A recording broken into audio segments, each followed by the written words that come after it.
Bacardi and cola. Do it. And we'll start by asking the good people what their favorite Matthew Broderick movie is, because I'm sure a lot of them will not be able to name one. It's sad. It ages us. It does. No, not even that. It's just the fact that like he hasn't really done any good movies except The Cable Guy. I mean, let's be real. The Producers was great. He just, it's like, I don't know. There's a couple actors where it's like how they manage to be actors, like Brad Pitt.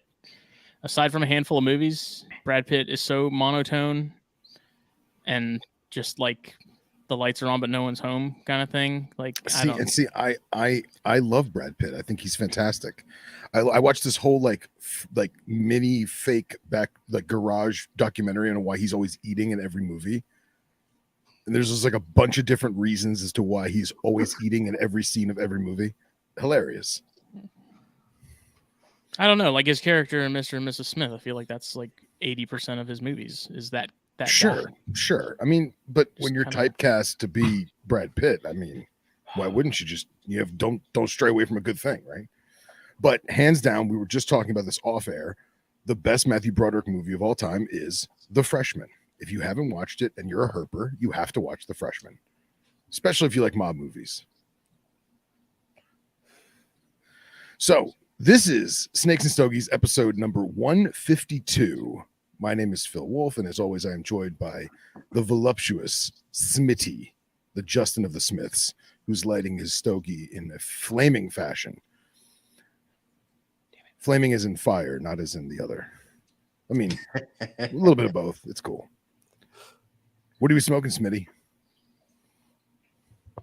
Well, if I can get a lid all the way, it's a Undercrown 10, but oh, nice. It is not just any Undercrown 10. I worked a Drew Estate event over the weekend, and Pedro Gomez, who is the spokesperson for the factory in Esteli, wow, has these like 2-packs that you can only get at events that he's at. I smoked Look one of at them that. yesterday, so this is the other one. It's a regular 10. I don't think there's anything different about it except the size. So that's awesome. I mean, it's whatever, and it's a damn good cigar. I think it's cool. What do you have? So tonight, I actually I'm going to do a little cross promotion since that kind of seems to be the theme of things. So I have a local gun shop by me called The Smoking Gun. They're in Davie, Florida. If you happen to go into South Florida and you're in the Fort Lauderdale, Davie area, check them out. The Smoking Gun. But not only do they do firearms, they also do tobacco, and they have a full smoke shop. Like the only thing missing is alcohol. Well, and here's the kicker: they're so boutique that they even have Roma. Oh, and they're like the last shop in my what are their Tri-County area. I haven't been to the shop. I'm friends with them through the gun stuff. And they have their own tobacco line, which is actually called Veterans Tobacco. This particular, the main line that they came out with is Veterans of Tobacco, handmade premium, blah, blah, blah. But it's called True Believer. And they gave me a handful of Robustas. Nice. So we're going to give it a whirl. They did a pigtail on it, which I just broke it. I just broke the pigtail. That's great. I was going to say, I'm not a big... Or the head? On the head. Oh. Well, and it's meant to be broken. Yeah, still. All right. We're going to try it out, though. So. Well, we always talk about how much we love cigars with coffee. Hear, hear. So what a better way to sort of meld reptiles, coffee, and cigars than by our guests this week, McKendrick and Trey of Cold-Blooded Caffeine. Yay. So we are sort of in the process of getting something together. We haven't solidified anything yet, but in the near future, be on the lookout for a teaming up of sorts. A collaboration, if you will. A collaboration. That's the word I was looking for. Yeah. Now, before we get going, I got to ask. Hard. I got to ask. So, Trey, is your actual name Trey, or are you the third? It is not. It is not. No. You're the third, aren't you? My government name is James. Okay. Yes. Yeah, because you're the third Trey that I know, yes. and all three of you are third in line, like third name. Third. Yes. I am the third. Yeah. Creepy that you know that. Or that you would even guess. kind of a random. It's just funny because like no one's ever actually named Trey, but I've met one person, and I mean, I kind of seek out other Treys, because it's not all that common. So I seek out other Treys, and I've only met one other Trey that's name was actually Trey. And it's really? Also the only Trey that I know who spells their name Tray instead of that's weird. Yeah, that's crazy. The drummer for Green Day spells his with an E with like an apostrophe on it. Yeah, or like a. I'm not that cool. Accent. I can't pull that off. Yeah, that's great. Well, it's good to have you guys on the show. Appreciate it. Yeah, thanks for having us. Yeah, so they are sort of. We had Ryan Reed on recently on THP to talk about Slate Reed and the raffle, which is actually still going on. Please go check that out at our website, the herpetoculturenetwork.com. We will be drawing everything live next Monday, and it's going to be awesome. Things are filling up still. We've raised up a ton of money so far, and there's still plenty of things you can hop in on. I'll be sure to sort of post about it more this week just to remind everybody, but that's going to be a good live show, and we draw for everything. Really awesome stuff that I'm excited to get in people's hands. So check that out. It's definitely our most jam-packed event for obvious reasons, and everything on there is awesome stuff, and it's going to an awesome cause. So yeah. But Ryan Reed is in the Somerville area, which is up the coast for me and Jake, and as are Trey and McKendrick and Cold Blooded Caffeine. So it's awesome. I originally sort of hit him up just in case, periodically I'll kind of go through on the Palmetto Coast Instagram and scan around, and if I think there's someone that might be interested in shirts, I'll hit them up, and that's what I did with these gentlemen, and that sparked a sort of a conversation of teaming up. And can people buy slots still? If so, can we use something besides PayPal? If you can message me on Instagram or Facebook, we can figure something out. I use PayPal out of convenience, but might be able to work something out. I'm not keeping that king, Jason. It's not happening. Someone's gonna get the king. I know it is. Name me. I swear, if someone wins that and they're like, you can keep it, I'm picking another person, and whoever that gets picked that, they're getting it. The king does not stay. Well, hopefully it's someone who keeps Cal Kings and they want to add it to their arsenal. Hopefully. Don't know what kind of sick individual would like that, but to each their own. Oh, come on, man. So,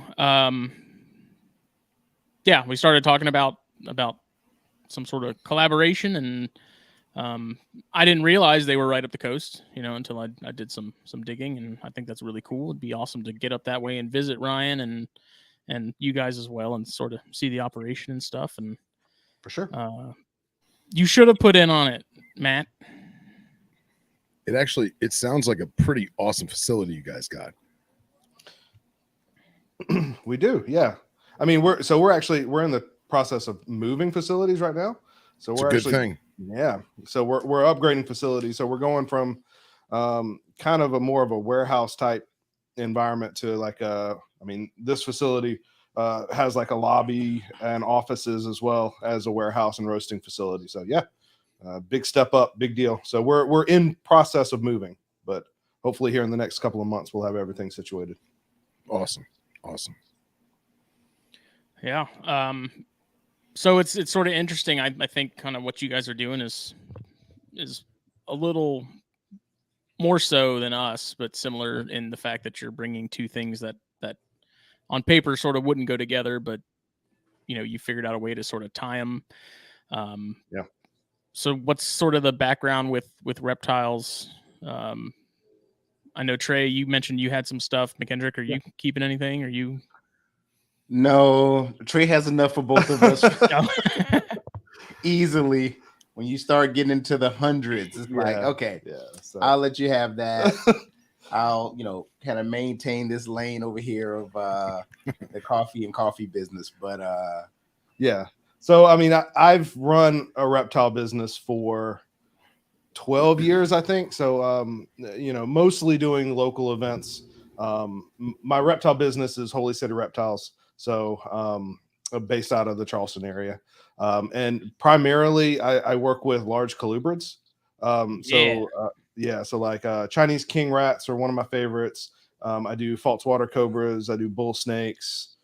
But I mean, our collection's pretty diverse. I've bred everything from Dumerals boas, rosy boas. I've done Chinese cave geckos. I've done green anoles. I mean, pretty much the spectrum: boas, pythons. Gauntlet. Yeah, the gauntlet. So I've kind of found my lane. I was one of those people that got into a little bit of everything and then started to narrow back down. So that's where I think right now I've got a couple of odd and end things, but mostly it's those larger body colubrids. I've got a couple of Crebos and some Texas Indigos as well. So awesome. Kind of fitting into that lane. That's great. And I mean, I've been doing it, like I said, for 12 years. I started out doing ball pythons, did that exclusively for 6 or 7 years, and then move on to something that moved around a little bit more. Nothing against ball pythons, but moved on to some different things. That's good, man. That's good. I went over to my buddy Justin Olson's house, who lives on sort of the opposite direction of you guys, more south of me, and he just got some ball pythons too, and he was showing me some of them. He only got a handful of them, but I told him, I was like, as much of a hard time as these things get, like, they are cool snakes, and like that is something where it's like I could see myself getting just a pair, just basic, nothing crazy, nothing super expensive, but just some cool looking, like Elijah Day. He has some bamboo stuff that I like, and some highway stuff, and some of the GHI stuff is pretty nice. There's a handful of things where like I can identify them sort of, and then it's like once you get into the combos, I'm clueless. But like holding one, I was like, okay, yeah, I kind of remember how these things are actually cool and why they're so popular. It makes sense. And we still work with them as a business. I mean, we still have 50 or so ball pythons as a business. I have a business partners other than McKendrick that I work with on the reptile side. So most of that stuff is at their place, but we do still work with the ball pythons. We do some crested geckos, some things again. And as we get into the conversation, we'll talk about one of our missions with the coffee company is bridging the gap between coffee and reptiles and introducing people to reptiles through coffee. And I like to do the same thing with the reptiles as well. I like to have, as a reptile business, some of those beginner species because I love the interactions with those entry-level customers coming in and holding a ball python for the first time. Because I mean, I love my Chinese king rats and my saltwater cobras. I am not giving that to a 7-year-old as their first snake, right? So come on, man, live a little. Time to separate the boys from the men. Yeah, right. I mean, yeah. But so I mean, to bridge that gap, I do like having those more entry level animals that we can initiate those communications with. So. Well, the minute you pop out more Texas Indigos, you let me know because I need a girl. I got you. I also, while I was at Olson's, got to play with a basin emerald for the first time ever. Oh, really? Ooh. I got to have it in my hands. Yeah. It's so bizarre how mellow they are. Like he opens the tub and they're like, just come out checking it out. Like, was it radioactive? Did it glow when you opened the tub? It kind of. I don't. Dude, they have that glow, man. I blacked out for like 5 minutes. I don't even remember. That's cool, man. That's awesome. Because his are still small, but like he pulled it out, and dude, one of them is obviously really nice, but then he has another one that has a little more white on it and like that sort of frosting that goes down the back. Yeah. Oh my God. And he's like, dude, he's like, they've never even tried to bite me. Like they don't do anything. They come right out, like right off the perch, just come. It was cool. That's awesome. So, I've only seen basins like through like containers and glass at zoos and stuff like that. So it was magical, but I got a Brettles from him too. He had a Brettles he was getting rid of. Oh, nice. So I have a Brettles again, and it feels good. Good. I put it in my hands, and I was like, "That's what I miss." It just feels right. So it just feels right. Yep. But I did see, sort of on that note of like having species that you kind of introduce people to. Like, I've seen you guys do some events and stuff outside of like shows and whatnot. Do you guys usually bring sort of animals with you to those? We do if we can. Okay. A lot of the events that we've done locally, we've just started to expand locally. We actually did it the reverse of, I think, a lot of people. We didn't start at like farmers markets or things like that. We started like our first ever public appearance was Tinley. And so, I mean, we went baptism by fire. We went nationwide right off the bat. So we've actually just started doing, I think our first was in November, local event. So we do bring animals to the shows where we're possible to bring animals. We don't take animals to the NARBC shows because it's such a long amount of travel. But if we do local shows, we always do bring animals, and we always do bring animals that are specific to coffee producing countries. So in the shop, just like right over here, there is a Honduran milk snake. So we do have Honduran coffee, and we do have like a Indonesian frill dragon as well. So we do some Southeast Asian coffee. So we try to introduce people to animals that they would see in those countries. So, which is an awesome way to associate, those things and sort of tie the whole thing together. It like takes people's barriers down pretty much right away, right? It's like people that aren't reptile people come in and see coffee and then see the name and see the little gecko on the bag, and then people's like barriers are down, and they're like, "Oh, that's such a great idea." And then I can introduce them to a frill dragon or a Honduran milk snake or something, instead of just, shock and awe with this big snake coming right at you. Yeah. So it's a great way to do it, man. Great way to do it. So what was the process with starting the brand, and how did you decide to tie the things together? So it's interesting because so Trey and I have known each other somewhere around 8 or 9 years. So we've worked together for a while. Corporate America, we have pretty extensive background, supply chain management, logistics, customer service.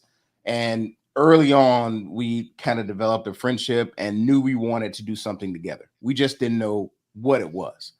But just kind of following some level of formality, we would meet after work, have a couple drinks, kind of brainstorm ideas. We had like slide decks of ideas of things we wanted to do, but never kind of pull the vision together until we left one job, actually worked together at a second job, started our meetings back up.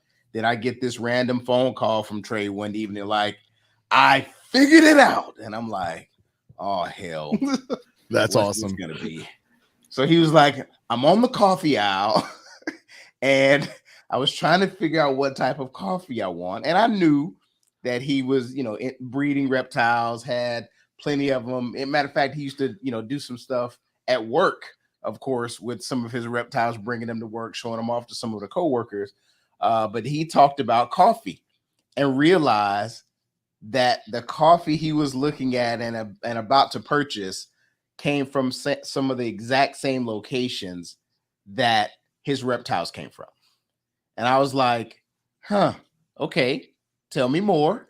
And then from there, it was, doing the research, kind of building that story and understanding how and if the actual coffee plant was actually good for the environment. And it turns out not only is it good, it's great.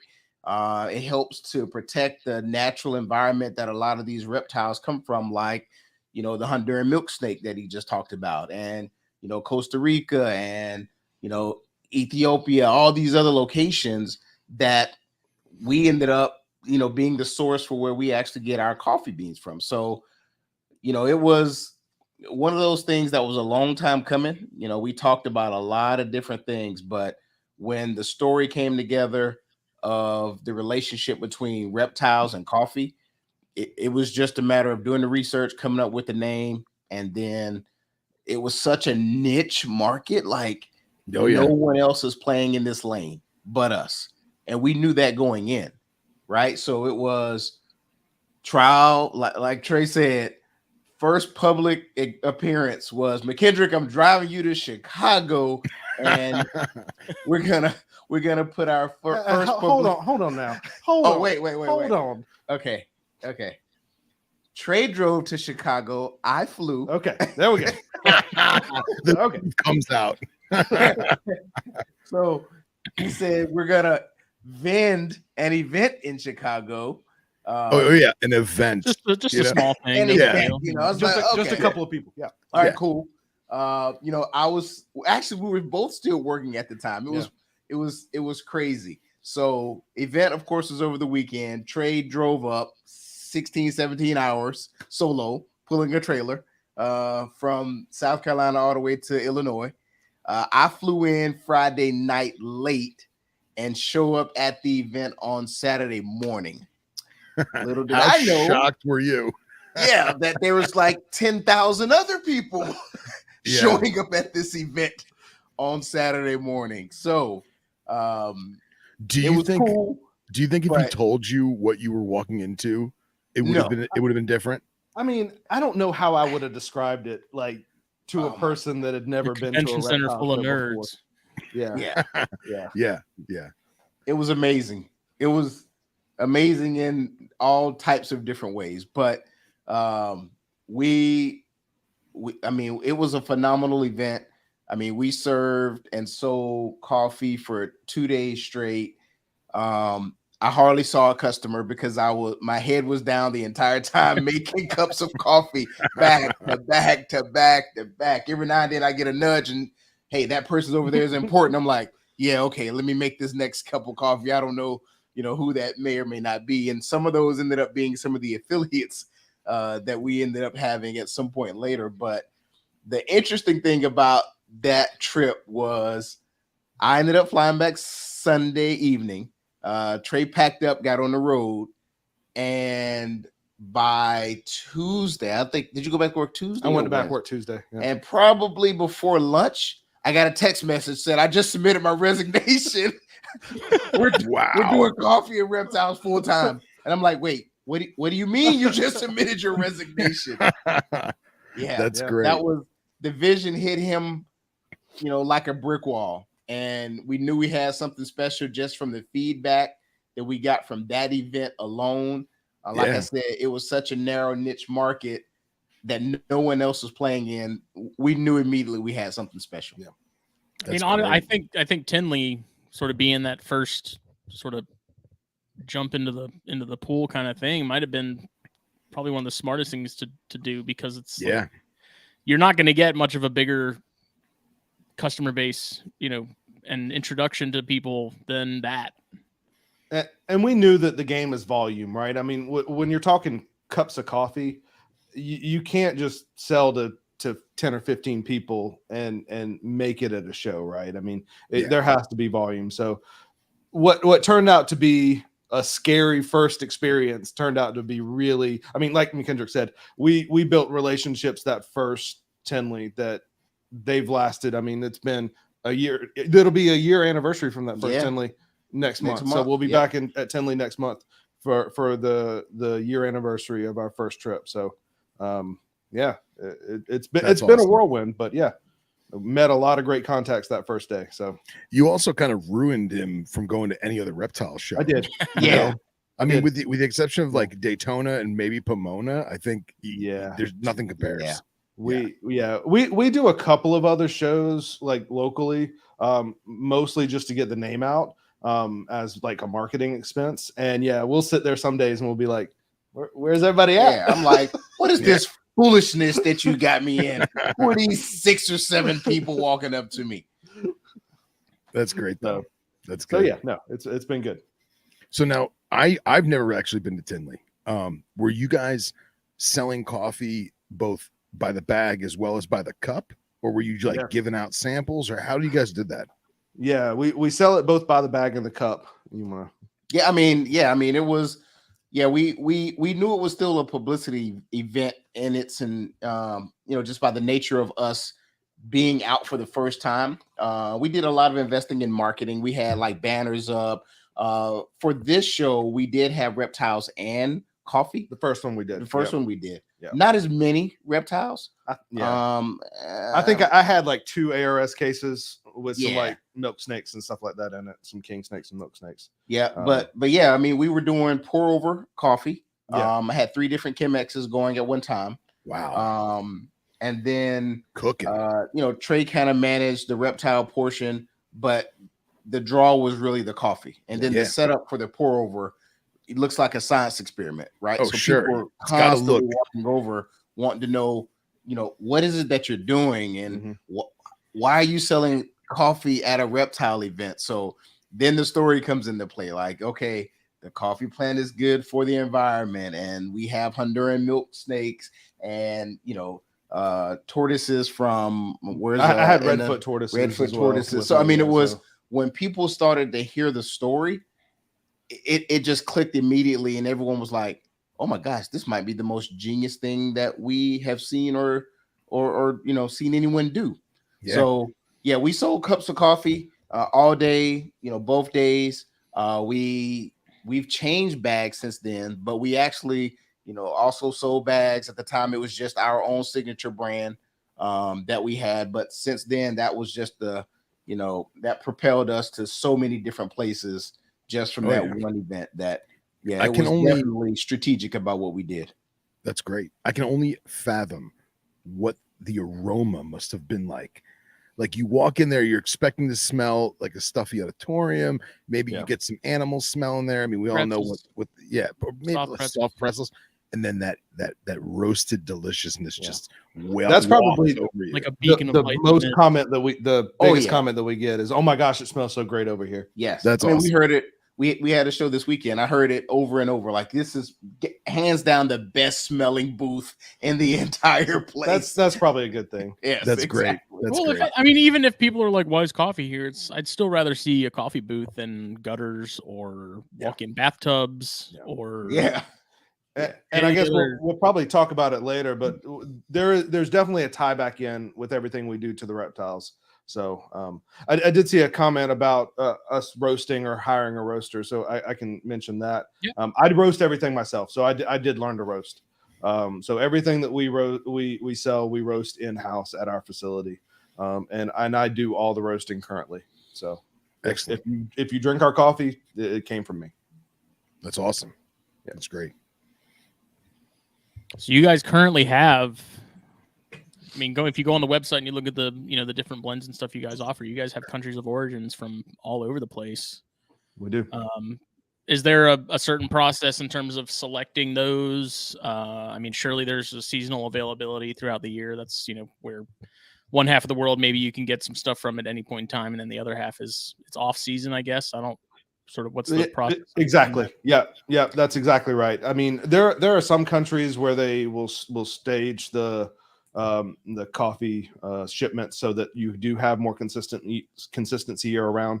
A lot of those countries are your more commodity grade countries. You get specialty coffee out of those countries, and you'll get it year round. But it's those countries that have proven practices of supply chain management where you'll see them stagger their production over the year. So so that's one consideration as to how we get coffee.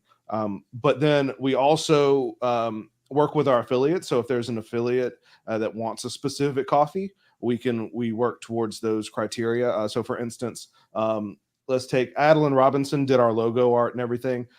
She's one of our affiliates. She is half Ecuadorian, so she wanted an Ecuadorian coffee as her affiliate coffee. So we actually sourced her a coffee from Ecuador specifically for her. So we can do that. That's awesome. Yeah. We also do a sponsorship with the Carpets and Coffee with the NPR guys. So of course, being into carpets, we wanted to source something from Southeast Asia. So theirs is from Papua New Guinea and Sumatra. So we try our best to tie it back into whoever the affiliate is that we're working with. And then of course, if the person that doesn't have a preference, or if it's something that is for us, for our signature brands, that gives me the chance to nerd out on coffee. Cause I love that kind of stuff. Just like you guys love cigars and nerding out on cigars. I do the same thing. I go down the rabbit hole of all the different processing methods and different origins. And all that kind of stuff with coffee. So that's where a lot of our like signature coffees come from. So like right now we've got a Nicaraguan honey processed coffee. That's a coffee that I specifically sought out for that honey processing. What's the honey processing? Yeah, so I'll deep dive for you. So just get ready. You can hit the snooze button if you get tired of talking coffee. So look, man, this is why you're here, man. Spit it out. We love it. There are three primary processing methods when it comes to coffee. There's a washed process in which you take the coffee cherry, you process it, and you put it in a wash tank where it strips all it essentially ferments and it strips all the pulp off the cherry. So that's wash process. There's a natural process where you actually leave the coffee bean in the cherry out on raised beds to dry, and then that ferments on the cherry, and then you can hull it and get the cherry out. And then there's a hybrid between them, and that's honey processed. So that's the three main one. A honey processed coffee, it's left on the cherry for a certain amount of time, anywhere from like a week or two, maybe 3 weeks, so that it dries out a little bit. But then it goes through that wet process as well and gets hulled. So honey processed coffee is just another word for a hybrid processed coffee. But it adds, it's kind of like the best of both worlds. So with a wash processed coffee, you get a lot of earth tones, you get a lot of like caramelization and chocolatey tones. Mm-hmm. And with a natural processed coffee, you get a lot of sweetness and acidity. If you mix the two, you can get the best of both worlds. You can get a sweet, snappy coffee with some of those chocolatey notes to it. And that's what we were going for with that Nicaraguan coffee. Was because I personally am a big fan of Central American coffees. So you'll see a lot of our signature coffees are like Honduran and Nicaraguan and things like that. I really love that region. And so that's why I tend to gravitate towards those. Yeah, I've had some Papua New Guinea stuff from a local roaster here. At one point, he would sort of periodically get some interesting stuff in from different parts of the world, and the Papuan was definitely different. I find a lot of parallels in cigars and coffee and wine too for that reason. I mean, I'm not a big wine drinker, but the process and sort of how things vary depending on where they come from is very, very similar. Yeah. And so I always like to try the different, I'm not a one cigar guy or a, one coffee kind of guy. Like I like to try all the different stuff. And if I see something from a region that you don't see very often, I got to try it. Same with cigars. Yeah. And I remember the Papuan stuff having this sort of really interesting, almost like, to me, it was like a cherry lime kind of sort of note to it. It was just strange. But it was good, like in a good way. But man, he had, I think the other day we were talking, I had mentioned like I think he had Ethiopian, but I think it was actually Ugandan. That was really, really good. And then he had something from India, but I don't remember exactly where that was from, but that was also really good. Yeah, those African coffees can be pretty polarizing for people. We do have a Rwanda that we use a lot in a lot of our blends because it's a little bit balanced. But some of those African coffees, like the Ethiopians and Kenyans and things like that, they can be super acidic and super fruity. So it can be kind of almost shocking to some people if you're not used to drinking that, to be like, oh my gosh, that's coffee. Like it's sweet and snappy and acidic. So yeah, I've had a Ethiopian like mountain blend with some of the like northern plain stuff on like the Ethiopian Kenyan border. It was an actual blend, and it was brewed in an like traditional Ethiopian style, and it was exactly what you're describing. It was very like sharp, but in a good way, and it had a lot of distinct. Excuse me. Very, what's the word I'm looking for? It tasted like no other coffee I've ever had in my life. It was awesome. Yeah.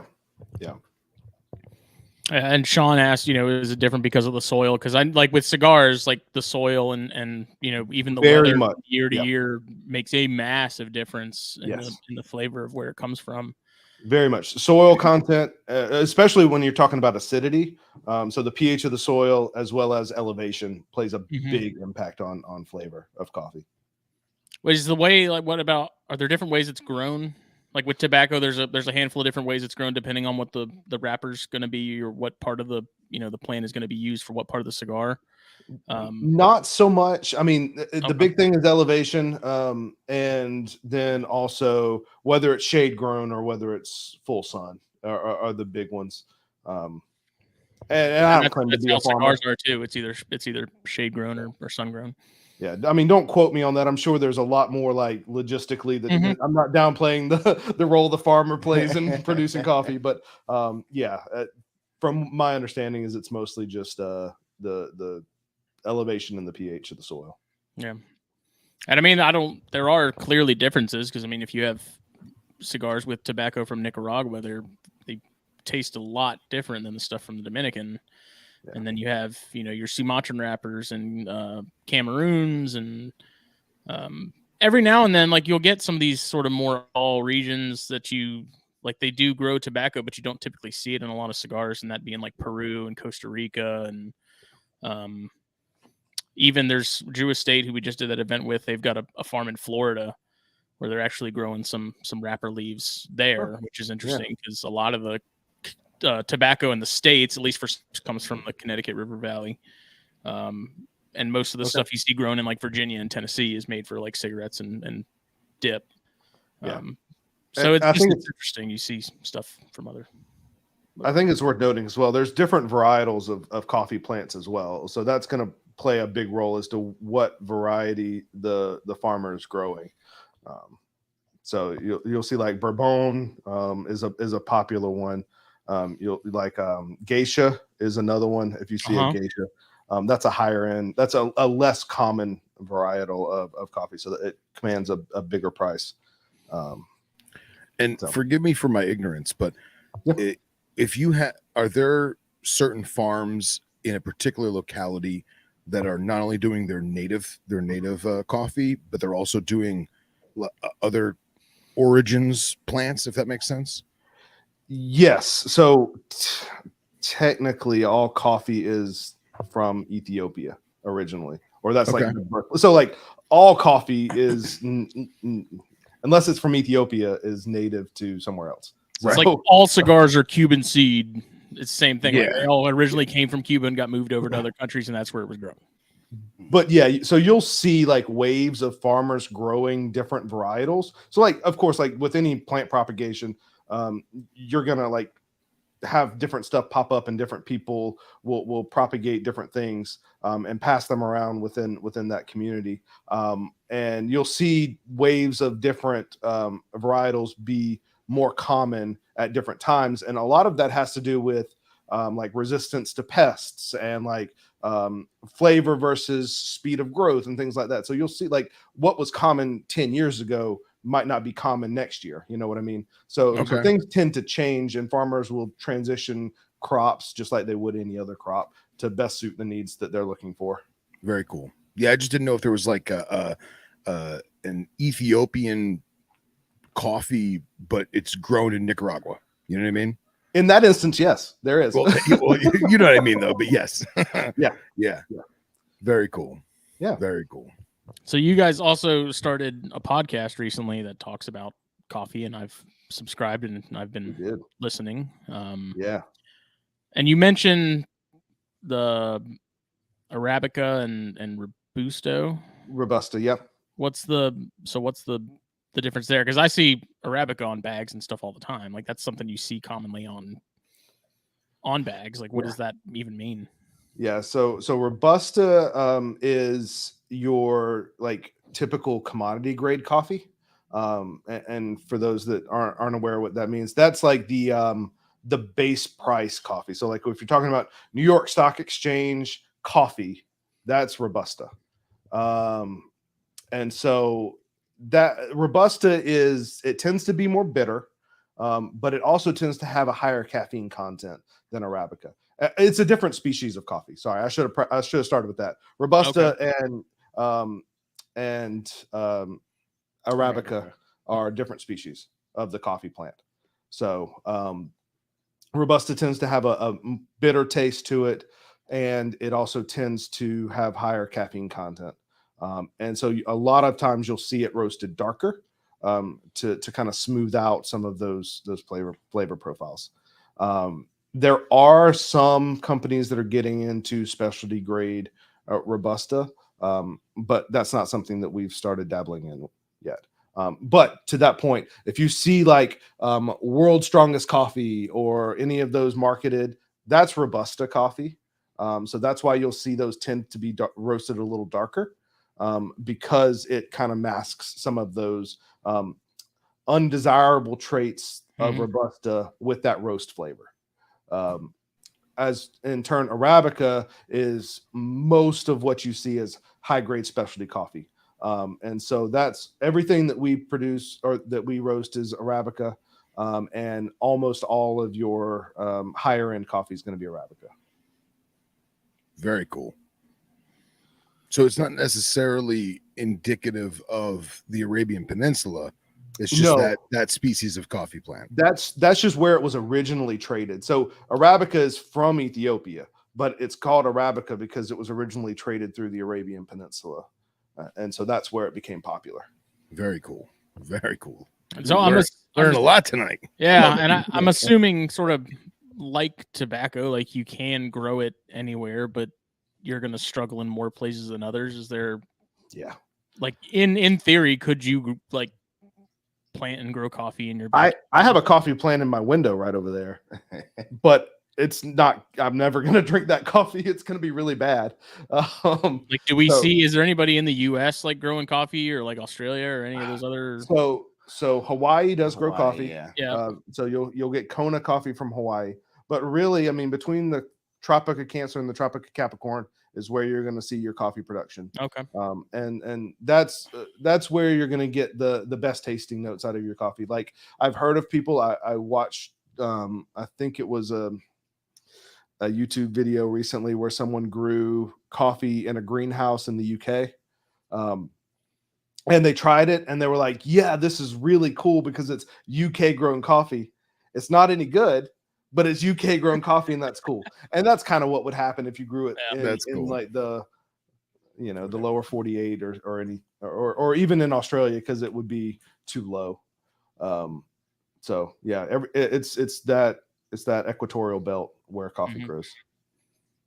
It's just interesting. Like Maynard from the band Tool, he has a vineyard out in Arizona and he grows grapes for wine in like this region that really like no one will even touch because it's such a harsh area. Yeah. There's so many issues with it, but he somehow pulls it off. And it's just, I wonder if that's something you could even do. The big thing with coffee is that it needs that stable but relatively cooler climate.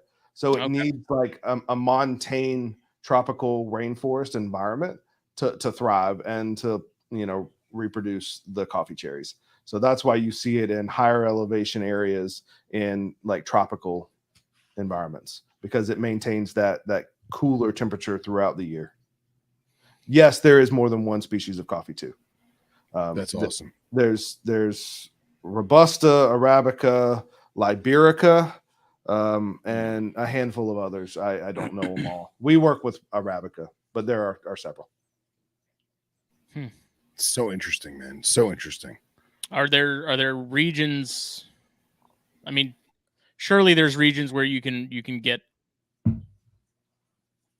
stuff in regularly, but are there regions that are notoriously difficult to get coffee from on a regular basis?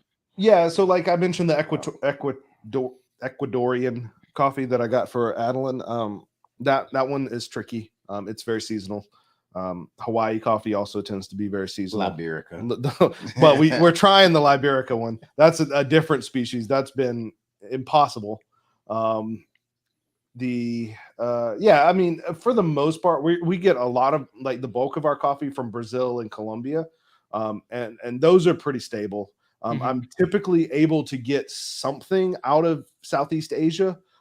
It's not always a Papua New Guinea, but I can get a Sumatra, I can get an Indonesia, I can get a Papua New Guinea, I can get a Vietnam, something in that area that fits that need. So We tend to, we can also like put things on retainer at the importer. So like I can buy a stock of, let's say, like I did with Honduran coffee last year. I estimate my annual usage, and when the vessel comes in, I reserve 1,000 pounds of Honduran coffee, and then I can pull that from the importer's warehouse throughout the year as I need it. So you can kind of do both. Yeah, that's super cool. What's your personal favorite? My personal favorite? It's like choosing my favorite kid. I only have one, and he's not it a lot of time. Honduran. I like a light roast Honduran. I think that's my favorite. But you ask me next week, and I'll probably have a different answer. But I mentioned, I tend to like Central American coffees, and I definitely like light roast coffees. McKendrick, what about you? I like a dark roast, actually. Similar to Trey. I mean, I've kind of flip-flopped over the months, and I've been on this Papua New Guinea a lot lately. I like the bold taste of it. Nice. Yeah, it's just been my go-to for probably, probably last maybe 2 to 3 months. Yeah. So yeah, I'm a dark roast Papua New Guinea. Very cool.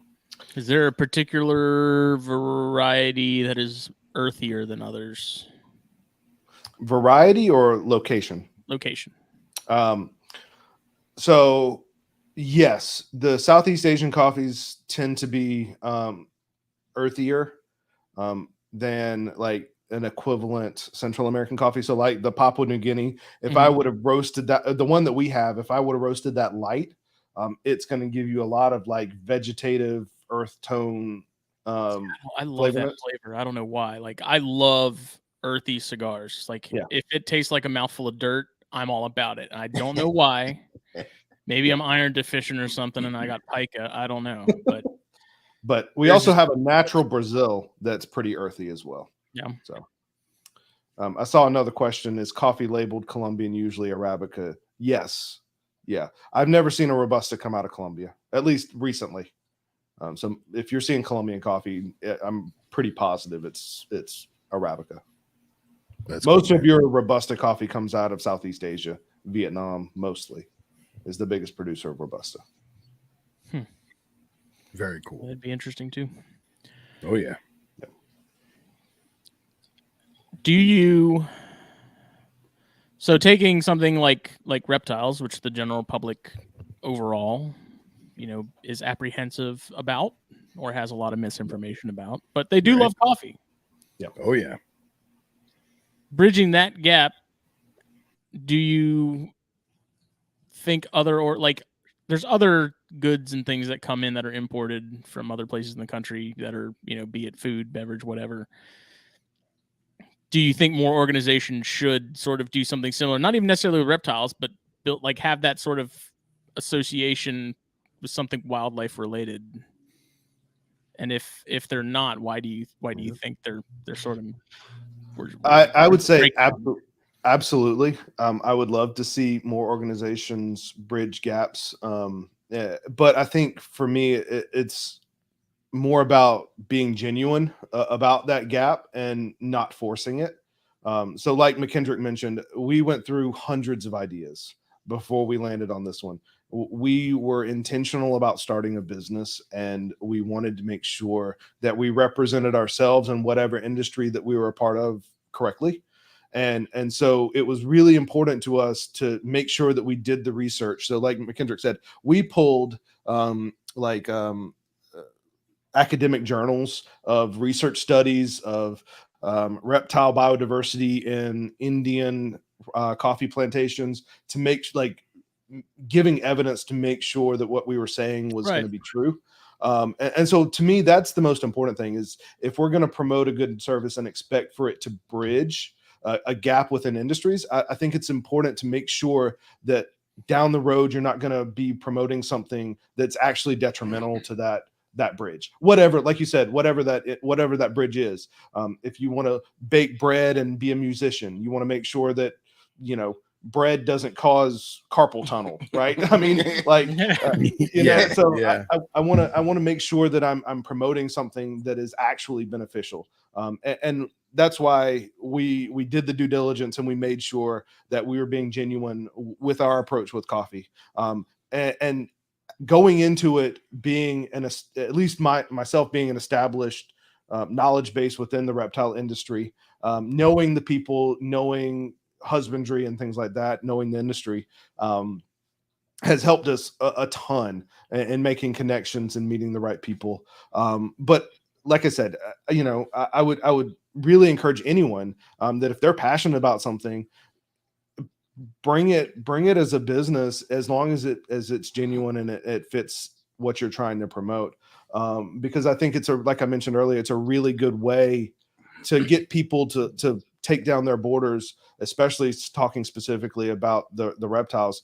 You have a cup of coffee, you introduce someone to the coffee, and you say, thank you for saving this animal. By buying this coffee, you're giving back to Rainforest Alliance. So every bag that we sell does donate. We do donate back to a nonprofit organization for our signature coffee. So I've got one here. So for our signature coffee that has just the cold-blooded caffeine logo on it, we do give back to Rainforest Alliance. So $1 per bag does go back to Rainforest Alliance. And any of our affiliate coffee within the reptile industry, we give that affiliate the option whether they want to donate back to the Rainforest Alliance or to USARC. So it either goes back to the Rainforest Alliance or USARC. So we want to put the money where the mouth is, right? We want to make sure that we're not only being passive about it, but we're also, you know, being proactive and making sure that we pay it forward with what you guys are allowing us to do. So it's long answer, but yes, promote crossing bridges, promote people coming in, because I would love to see a self-sustaining industry. I would love to see people that were promoting both inside and outside of the reptile industry and you know, giving reptiles a positive light to people that may not have ever encountered them before. And that's what we get to do in our local events is like we went to a radio station the other day to sell them coffee, nothing to do with reptiles at all, just to sell them coffee. And they were fascinated with the story. Like they were like, can you bring snakes into the radio station? Like we would love that. Like we'll have a segment about snakes in the radio station. I mean, like these were people that if I had just walked in with a snake would have kicked me out. Right. Yeah. But you start talking about coffee, you start talking about something they're interested in, and it's a completely different conversation. So I think that's why it, like I said, like a lot of people like coffee. Yeah. A lot of people.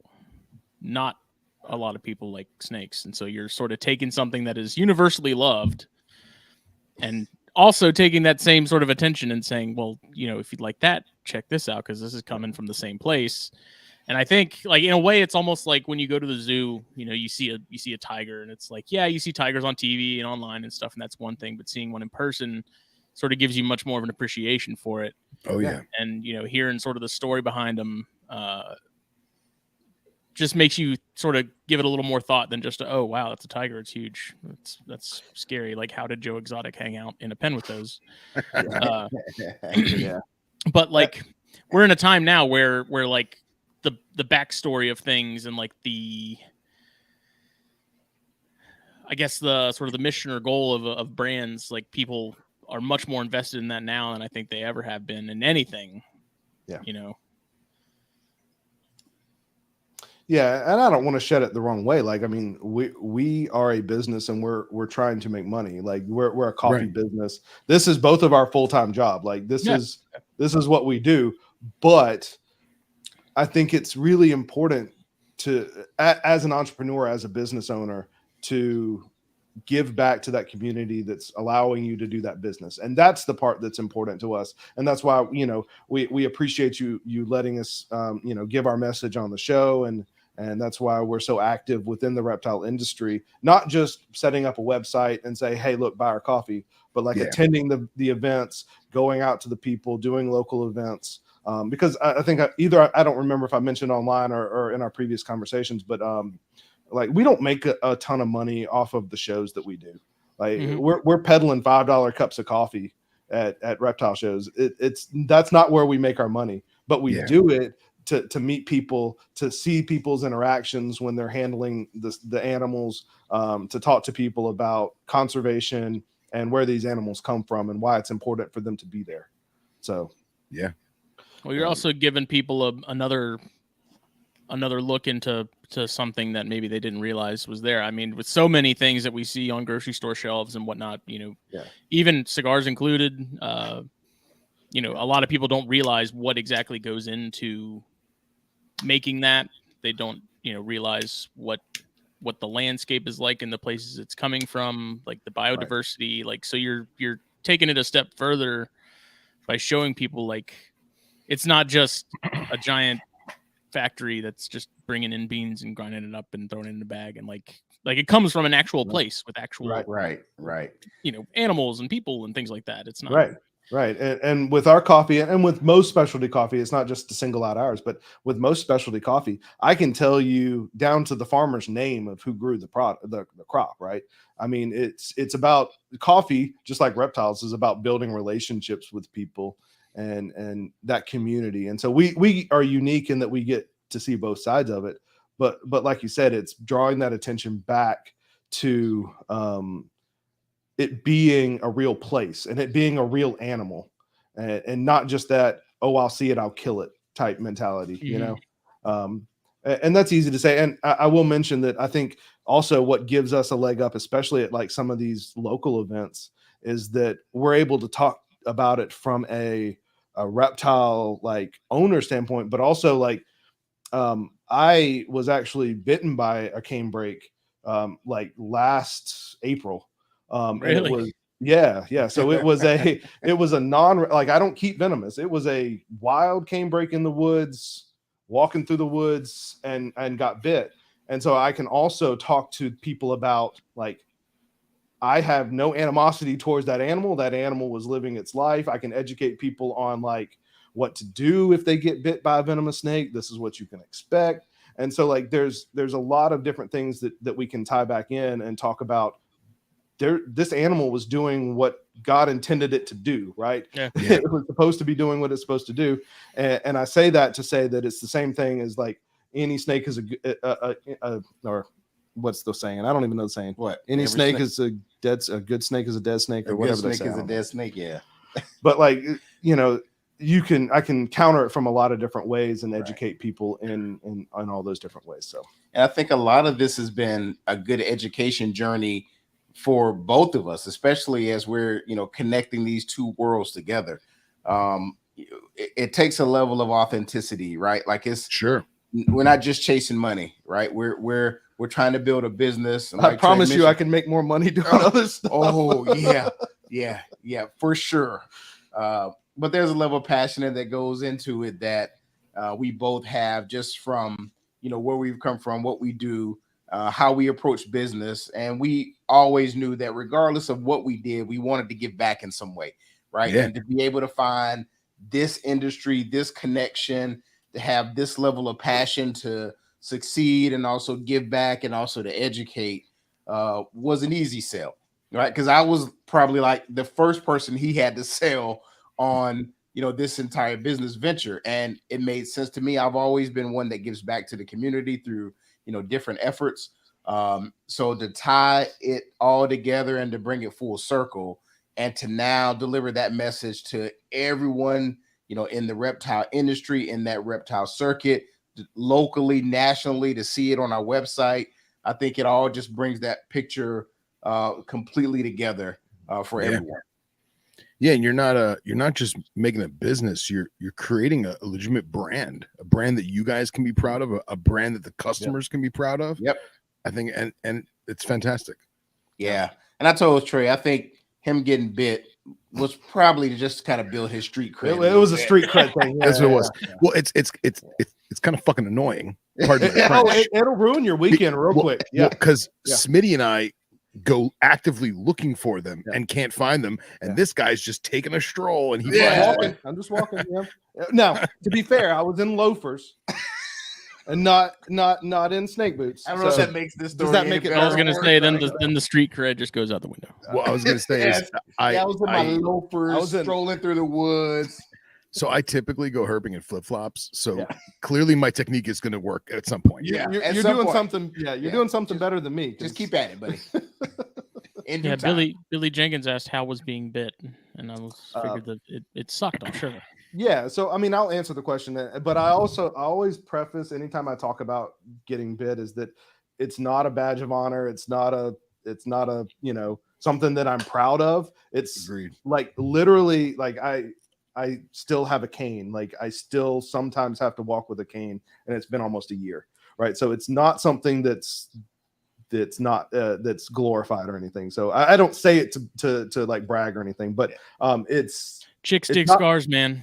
It's not fun. It wasn't fun. So I was out looking for some sticks that I was going to put into an enclosure. And I came across a rock pile, and silly me went up to it and was like, "Oh, this is great. This is a great place for snakes." I wasn't herping.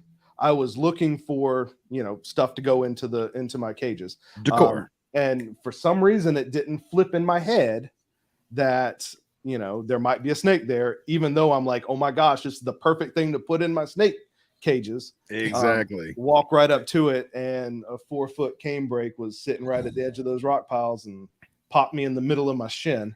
So jeez. yeah, so a couple of things went right for me. One only got hit with one fang. I was wearing jeans, even though it was April in South Carolina, so that was good.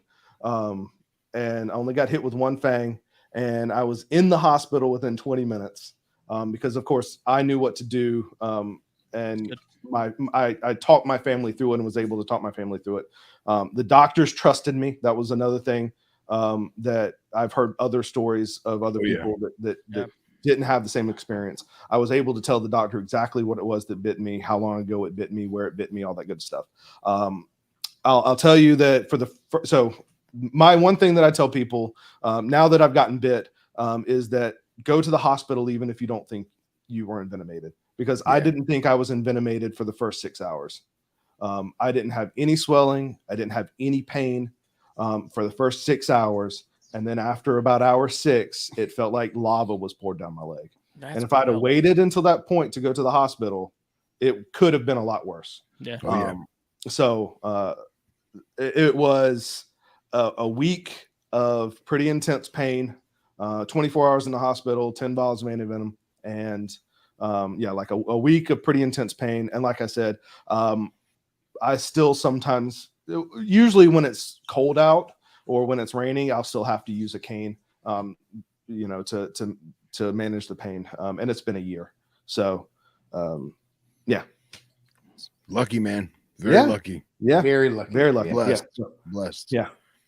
Do you remember what serum they gave you? I don't. Okay. I was pretty happy at that point because I was pretty resistant to it. Because I was pretty adamant. Like I said, I didn't have any pain for the first 6 hours. So I was pretty adamant that I had gotten a dry bite and that I didn't want anything. And so I had refused all pain medicine for the first 6 hours and was like, nope, I'm fine. Until that, like I said, hour 6, where it felt like lava got poured down my leg. And then I was like, give it to me, give it to me. So I have no idea what the serum was, but I do know that, well, 2 things I know. One, this is a lesson to everyone, is that they do the antivenom by weight. So if there's any benefit to going on a diet now, you might cost you less in the hospital. Save you a couple grand. Save you a couple bucks there. Yeah. And also the doctor came in after the next morning before I got released. And he was like, how you feeling? I was like, okay, I'm feeling some better, still pain. He was like, okay, good. How's your insurance? And I was like, it's pretty good. Why you ask? He said, because that cost 10 grand. And I just gave you 10 of them. And it's like, okay. Did he say about how many other bites is that something they've seen? I'm sure. So he said it was reasonably common, which is I think why they acted so quickly. He didn't give me a number, but he did say that they keep 22 vials on hand at any time, and that's so that like I'm about a little north of 200 pounds, and so I got 10, and so that's in case they have 2 people come in at a similar time. Yeah. So they're and this was at the hospital. This was a fairly rural hospital. This was not in Somerville where we are. It was about an hour outside of Somerville. So it was a fairly rural hospital, but they're pretty familiar. I think they did say that there was one other bite that month that they dealt with. And that was pretty early in the season. It was, like I said, it was like mid-April. Yeah. So yeah. Well, glad to see you're still kicking. Yeah, and it's really interesting that you initially didn't have any symptoms, because if anyone's listened to the latest Venom Exchange Radio episode, Nipper got nipped by a pygmy rattler, and he had a similar thing where he felt nothing. He was fine for the first hour or so. He said a couple hours. Not even probably about 30 minutes, 40 minutes or so. Okay. Yeah, and then all of a sudden it came out of nowhere and hit him. Yeah, just really bizarre. It felt like maybe I'd gotten kicked in the shins. Mm-hmm. But I mean, like I said, but that was it. So for 6 hours, and then luckily I was already sitting in a hospital bed when it hurt. What was that? Did you go back and look for it? I did. Yeah. Oh yeah. Long gone. I mean, I wasn't gonna do anything to it. I wasn't gonna leave it alone. I just wanted well played. Right. I'd still at least go back and see if it was pink. Yeah. No.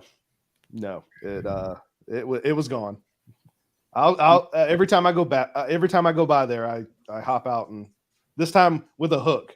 but every time I go past there, I hop out and take a look. I keep hearing a theme, and it seems that rock piles are no good, because I mean, Dr. Messenger got hit by a Protobothrops jerdani in a similar manner, where it was in a rock pile, and he knew the snake was there because he saw it, but he was going for it and managed to get hit by it. And this one, I mean, he was sitting maybe 4 foot off the rock pile in some scrub brush, and it felt like when I got hit, I thought I'd walked into a thorn bush, and it never rattled, it never made a noise. Wow.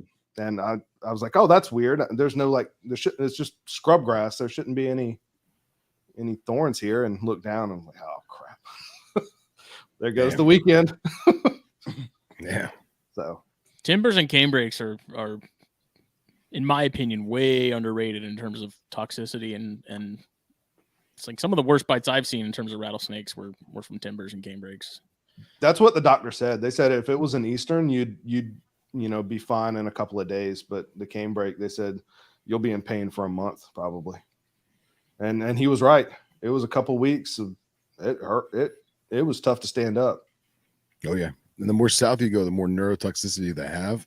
So there's been a lot of fatalities because people thought they had time and they didn't. Yeah. So it's great you did what you did, Yeah. Sorry, I digressed off of coffee. I apologize. That's all right. Snakes, man. We got to talk about it. Street cred. Yeah, street cred. Street cred. Yeah. Buy some coffee to pay my hospital bills. Be honest. You just wanted a cool ass cane. That's right. Yeah. That's it. That's it. Oh my God. Yeah, just needed a pimp cane. I ordered another one. Ordered another one. Dude, what? Why you need another cane? My CVS cane isn't cutting it. It's been a year. This one has a sword in it. That's right. I looked at those. I did. Don't tempt me. Don't buy the gaudy plastic cobra head with the red eyes. Don't do that. You know. So I also know quite a bit about canes now because I've been doing some research. They sell the replica Jurassic Park. Now that's cool. I almost got it. That's cool with the mosquito and amber. It was like $125, and I was that's like, worth it. Is that too much money for a novelty cane? The answer is no, but I still didn't get it. Thank you. I don't think he would hang out with me anymore. Yeah. We'll get you an all white linen suit. Yeah. That'd be classic. Oh man. Do you take Honduran milks with you to some of these events? Yeah.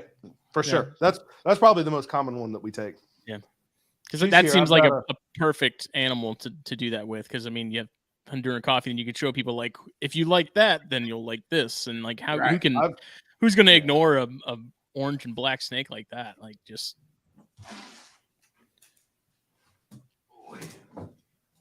I was going to get her for you, but she's wrapped up in her log. But I've got like a 7-foot big giant adult female Honduran, bicolor, black and white. Nice. And she's 12 years old. She's a retired breeder. But she comes and hang out. She's just as calm as can be. And so like you said, that's the bridge the gap. It's like, oh my gosh, that's a pretty, like I haven't come across anybody that said, that's ugly, like that's scary. Like that's just a gorgeous animal, right? No matter what it is. But now when people think of Honduran or someone brings up Honduras, like they're gonna think about that snake. Like you've built an instant sort of what's the damn word? Association. Yeah. But you did mention the Rainforest Alliance earlier, and that's something too that I wanted to ask about, because if you go down any coffee aisle or, there's other things I've seen with that label on it, but I think a lot of people probably don't know exactly what's involved in that. So how's that whole thing work? Yeah. So from the roaster's end, it's pretty straightforward.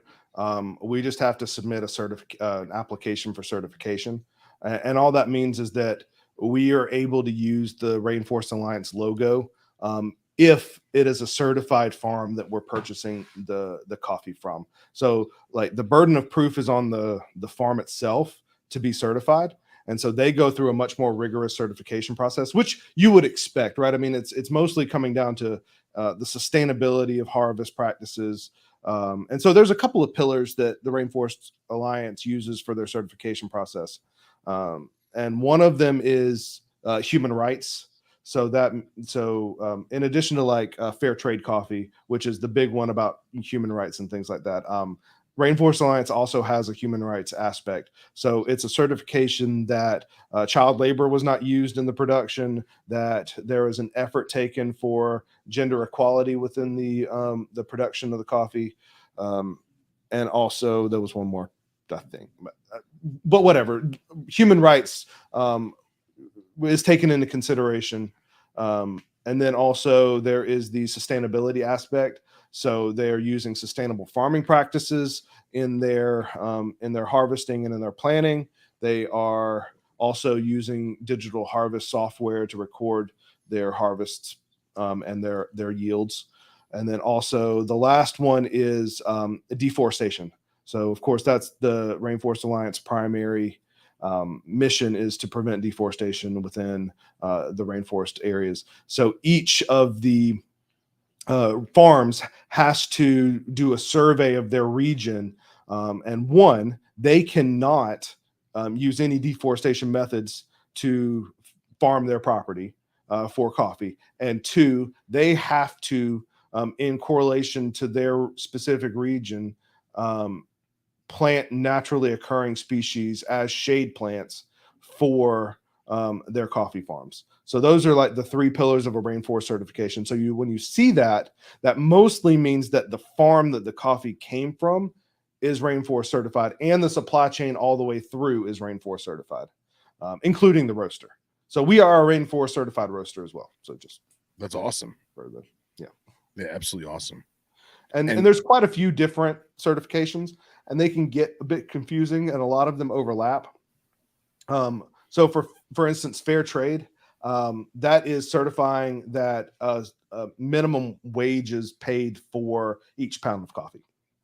Okay. So that's an upcharge based on the commodity price. There is a surcharge for fair trade to ensure that the fair trade practices are being met.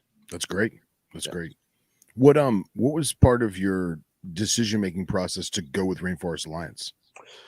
Yeah, so that's a kind of a big question that we wrestled with. We wanted something that gave back to regions where reptiles were prevalent, and so we selected the rainforest region because we thought that we could have probably the biggest impact on habitat within that region.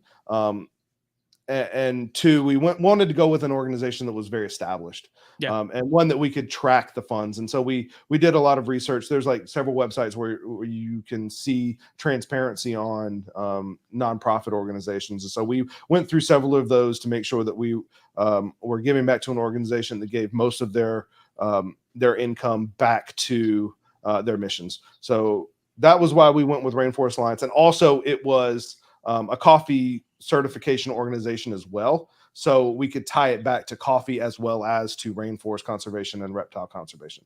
So that's great. That's great. Make sure El Chapo isn't smuggling avocados. That's exactly right. Yeah. He can do it as long as he plants trees. Yeah, exactly. Got to pay your dues. Does the Rainforest Alliance, I mean, are they focused more on like New World countries, Central America, South America, or did they also? It is. Okay. It is mostly Central and South America. They do some work in Southeast Asia. I don't think they have anything that's going in Africa. Gotcha. But yeah, I mean, it was difficult to select one that encompassed everything. Yeah. So like I said, we kind of had to pick and choose, and we wanted to be consistent. We thought for a while that we would like put a selection. I've seen some companies that like pick a charity to donate to, but then it would get so like washed out that I didn't feel like we were doing as good as giving it to one organization that we could trust. So, and in the end, we ended up selecting two, right? So we selected the Rainforest Alliance for the non-reptile side, and then we let the reptile affiliates choose if they want to do USARC as well. So that's good. That's good. Yeah, it's better to give, $100 to one organization that is legitimately doing what they say they're doing, opposed to $1 to 100 organizations that God only knows what they're really doing. Yeah. And to that point, we do work with quite a few nonprofits, both within the reptile industry and outside. And we do have a pretty thorough vetting process as to who we work with. It's not like if you come and knock on our door, we'll be happy to help you.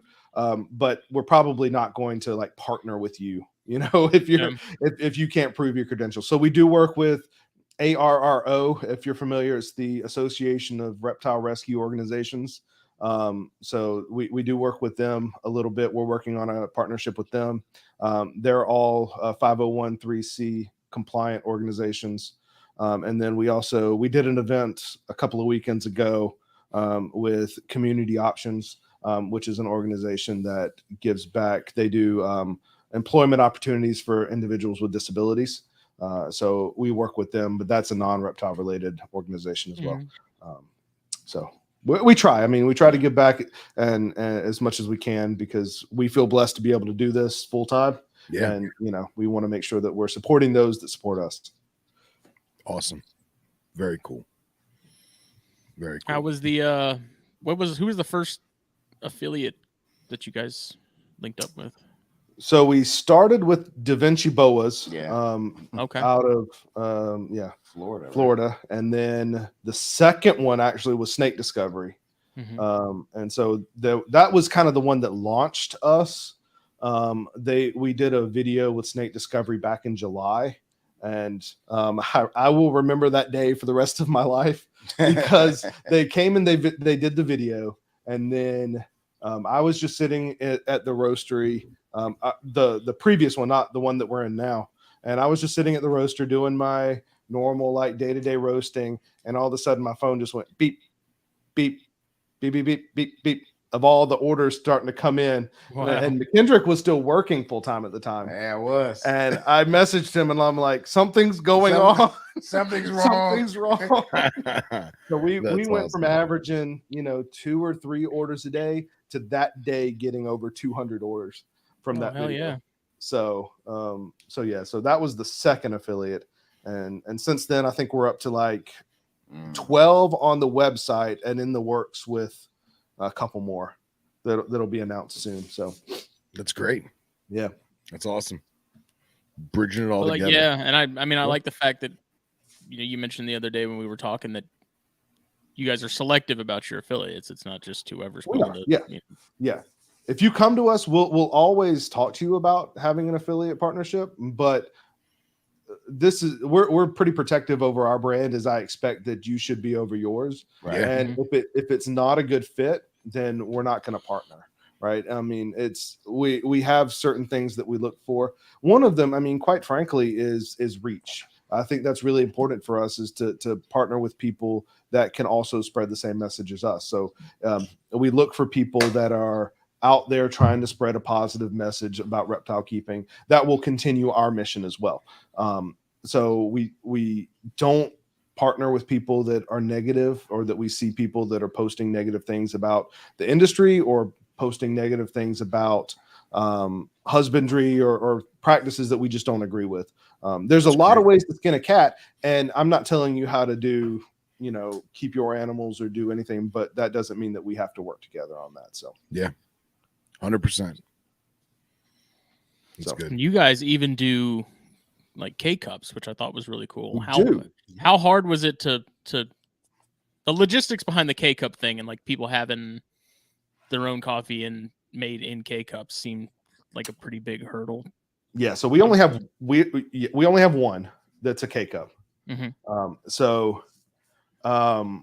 And we're about to expand. We're going to have a total of 3 that I think we'll probably end up with 3, unless someone specifically asks for one. But we'll talk about that. So we were very selective about K-cups, because of course, what's the problem with K-cups is that they're plastic and they're one use, right? So one use, boom, and then they go in the trash, and then boom, that goes into a landfill and sits there forever. So our K-cups are 100% compostable.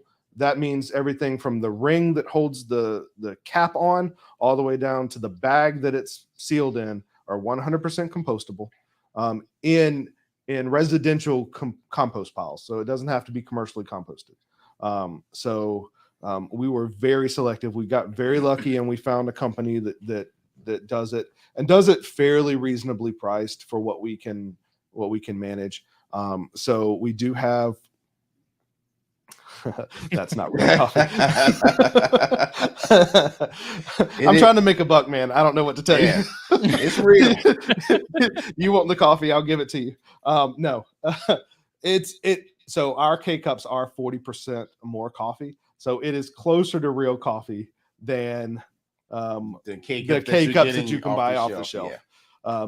Is it as good as a Chemex or a pour over? No, honestly, no. But is it the best K-cup that I've ever had? Yeah, I would say that. And that's not just coming from me trying to sell a product, but it's a darn good K-cup. And so, yeah, it is fully compostable, and it has a filter bottom instead of that hard plastic. It's a soft bottom, so it can actually hold more coffee. And it is in a nitrogen sealed pack because of that. But each pack is individually sealed with the K-cup inside it, but then that outside packaging is also compostable in a residential compost pile. So everything is compostable. The logistics behind that seem like one of we don't do it biggest headaches, just in terms of like being able to find someone that can do it, because I can't imagine it's cheap to do. The company that we use is called Green Pod. So if you're interested in learning more about the compostable, they can say it better than I can, but it's called Green Pod, and they're out of Virginia. So we literally will roast coffee and put them in 5-pound bags and ship them to Virginia. They'll process them, put them into the pods, and then they'll ship them back to us. That's awesome. Yeah. So we went through it. We started out trying to do it ourselves, but that was a lot of asset investment, capital investment. Yeah. To be able to and then you have to have the equipment and everything, right? Yeah. And time too. Yeah. And coffee roasting is already a pretty capital intensive endeavor to start anyway. So those commercial roasting equipment, that's not cheap. And so going in from buying a year ago a commercial roasting facility, and then also going in and buying a commercial K-cup production facility, that's just something we couldn't manage. So we were lucky. We found a company that does it to our standards. And yeah, they've been great. So we are expanding it. So the one that we have now is a medium roast. and we are. It is the Rainforest blend, which is our house medium roast, and we are expanding into a light roast and a dark roast option as well with the K cups. So that's great. Yep. See, now I always thought, and I'm sure a lot of people do too, is that the darker the roast, the stronger the coffee in terms of the caffeine. But my wife worked at a coffee shop for a long time, and I guess she told me that was not the case. That it was actually the opposite. That lighter roasts are typically stronger caffeine wise. That is true. I'll say it's negligible. It's not an extreme difference. But it's because the roasting process will burn off caffeine. Okay. As you go. So that's the reason behind it. But like I said, I mean, it takes a pretty high temperature to start burning off that caffeine. So there may be pockets of it that get that hot within the roast bed. But the entire roast isn't going to get hot enough for it to be like a decaf if you roast it long enough, if that makes sense. So there will be a difference, but it's not significant. So don't think that you can get a darker roast and it'll have more caffeine. I want to be able to hear colors. Just take a couple of espresso shots. It'll like I drink a lot of caffeine. And I do too. It's 10:30 at night, and yes. Nothing ever seems to be enough at this point. Yeah. No, there's not a significant difference in light roast and dark roast. So someone who is not a avid coffee drinker, or dare I say connoisseur, where would you steer them in the right direction? Let's say they say, you know what, I've had coffee in the past, I like it, I'm going to get my first genuine bag from Mike has never even had coffee. Well, I mean, Mike Kasicki is a perfect example. We love you, Mike. But I was going to say, as someone who's had coffee before, they got it, at work or whatever. But they've not been a coffee drinker. They want to buy their first genuine, real bag, not some Dunkin' Donuts K-cup crap that they got from the grocery store. Where would you steer them with your product? Yeah. So first things first is go to a local roaster or order some online that when it was roasted. So like for us, we're pretty transparent in that everything that you order from us is roasted within 2 days of shipment. Wow.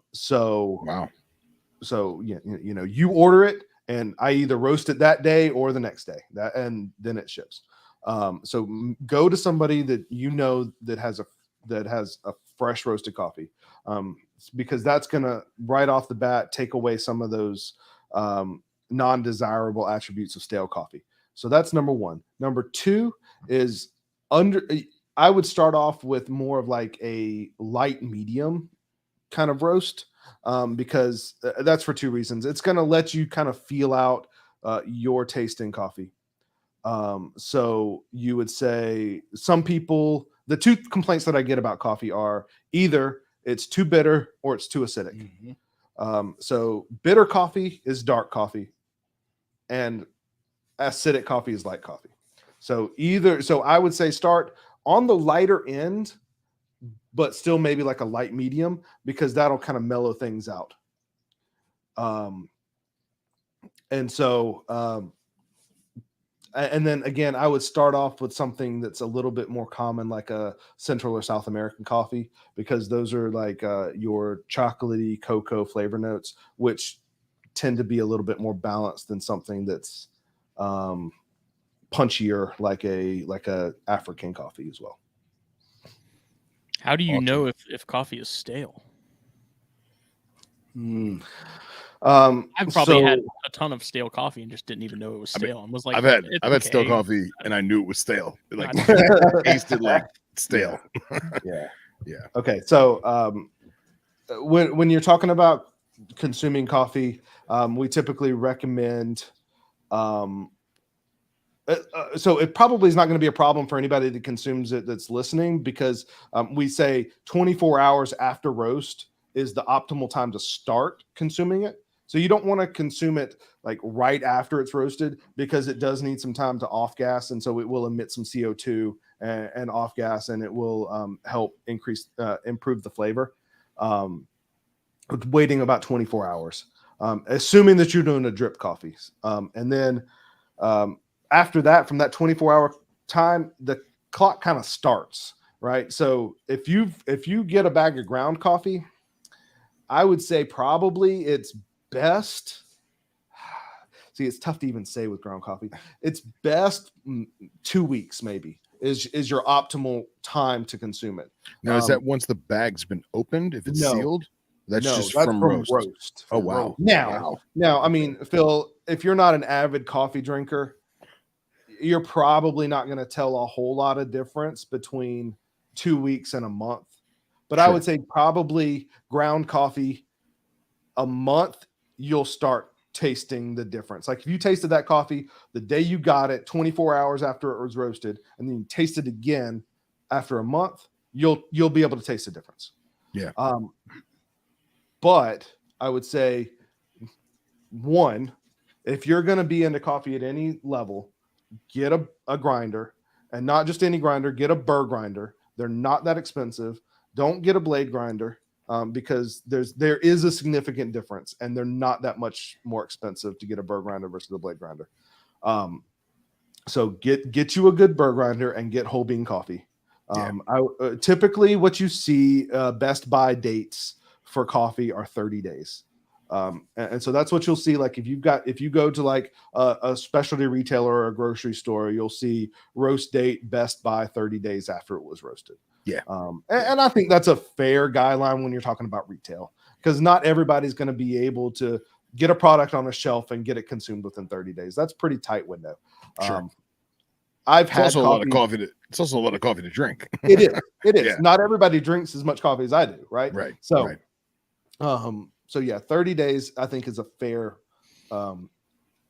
time for when we're talking about freshness.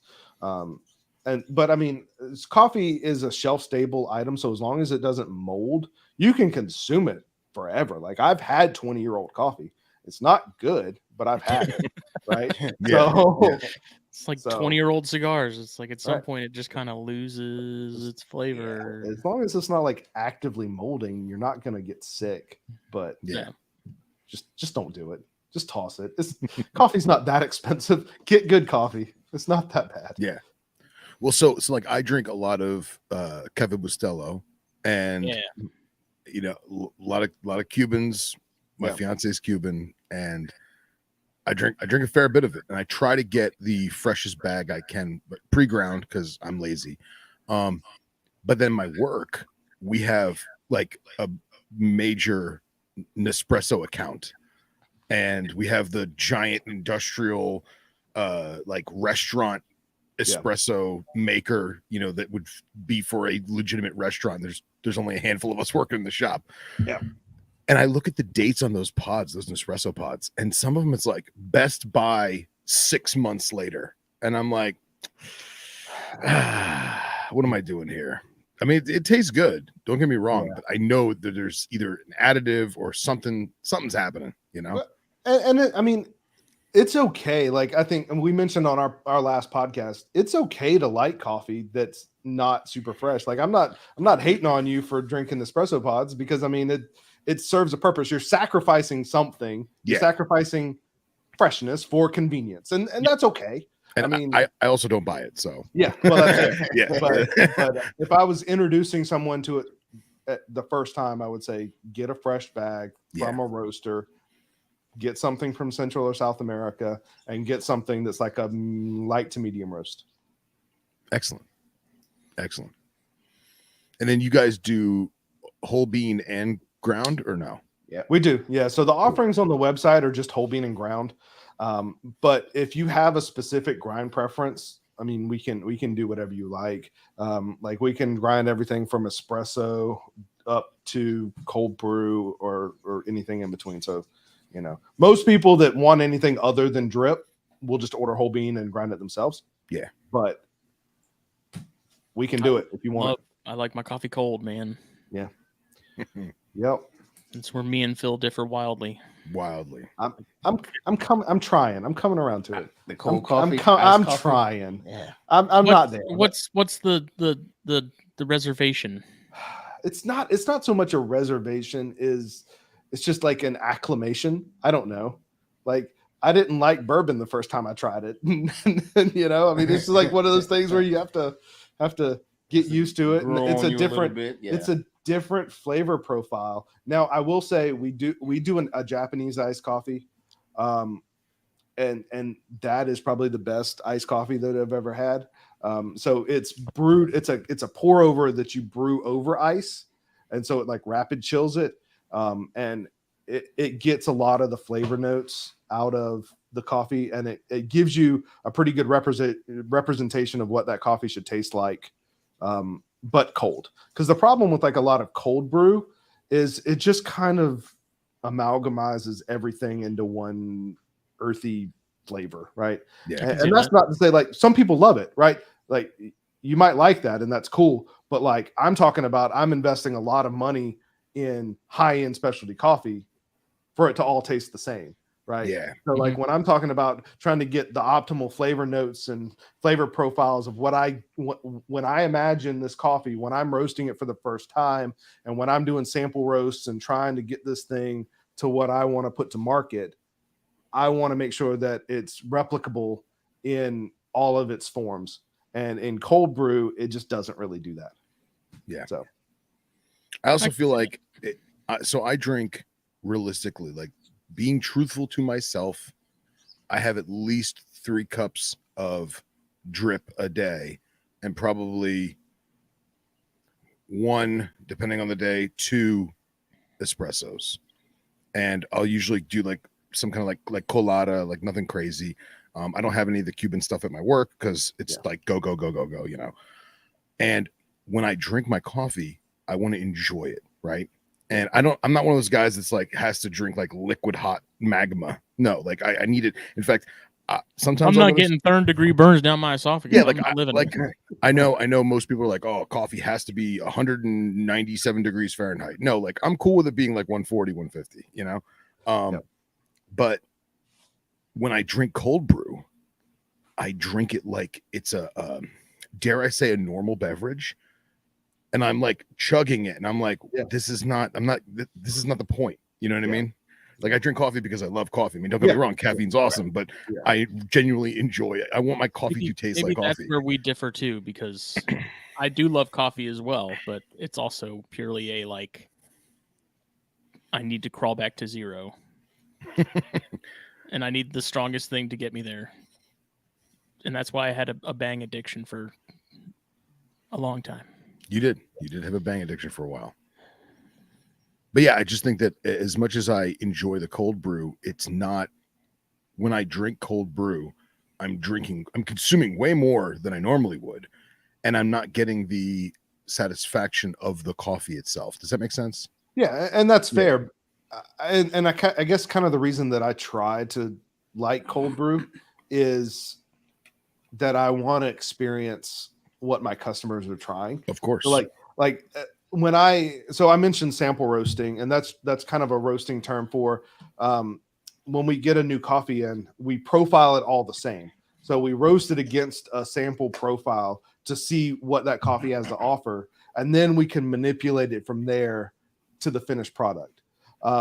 And so like when I do that, I always run it through a cupping process, which is how you grade coffee and then how you tell what the different flavor notes are. But also I'll run it through a Chemex, I'll run it through a drip, I'll run it through a bunch of different brew methods to make sure that however the end customer that I'm giving this to decides to brew it, it will still have the flavor notes or positive flavor notes that I was trying in that initial sample. So that's kind of why I want to like cold brew, is I want to be better at being able to taste those different flavor notes and things like that. So. Absolutely. What about just something simple like iced Americanos or something? Like I said, I mean, I don't hate them anymore, but I'm coming around. It's just a coffee temperature thing. I don't know. I get it. I like a piping hot cup of coffee, but at what point is it no longer coffee for the people that are like super heavy on cream and super heavy on sugar? Okay. Like the people that I'll admit, I love me a Frappuccino from Starbucks from time to time, but I drink it and I'm like, Yeah, I might as well just go to Dairy Queen. This is Your not coffee anymore. See, now you're just pushing buttons. Yeah. Now you're just pushing Now buttons. you're trying to So see it's how like far you can push Trey like- down this hole. At what point is it So- like, okay, that's no longer, you can't even call it coffee anymore. Against my better judgment and not trying to alienate part of my customer base, it is acceptable to put milk in coffee. It is never acceptable under any circumstance to put sugar in coffee. There, I said it. I won't take it back. I said it. Wow. And it's interesting because we had this conversation all the time because Crackhead coffee, 12 sugars, 11 creams. Oh my Wow. gosh. No. Light and sweet, That's Gillen. not coffee. that's not coffee. That's not coffee. Light and sweet, Gillen. Light and sweet. Yeah, and we'd always just talk about how do you even know what good coffee tastes like Right. if you do that every time. Like regardless of where you get it from, if you're putting 12 sugars, 11 creams, it's probably gonna taste like 12 sugars and 11 creams every time. Yeah. So you don't know what good tastes like unless you drink it black to know if it's really bitter, if it has a strong, acidic flavor. Like you need to drink it black to know if it's really good or not. And we do have customers who, flavor it to, and their that's taste okay. profile, I mean, you like know, so. I'm being a little tongue in cheek when I say it. Again, I mentioned on our last podcast, drink coffee how you want to drink coffee. Don't let me be the judge of how you want to drink coffee. The only thing I will say before you ruin my coffee is treat it like a steak.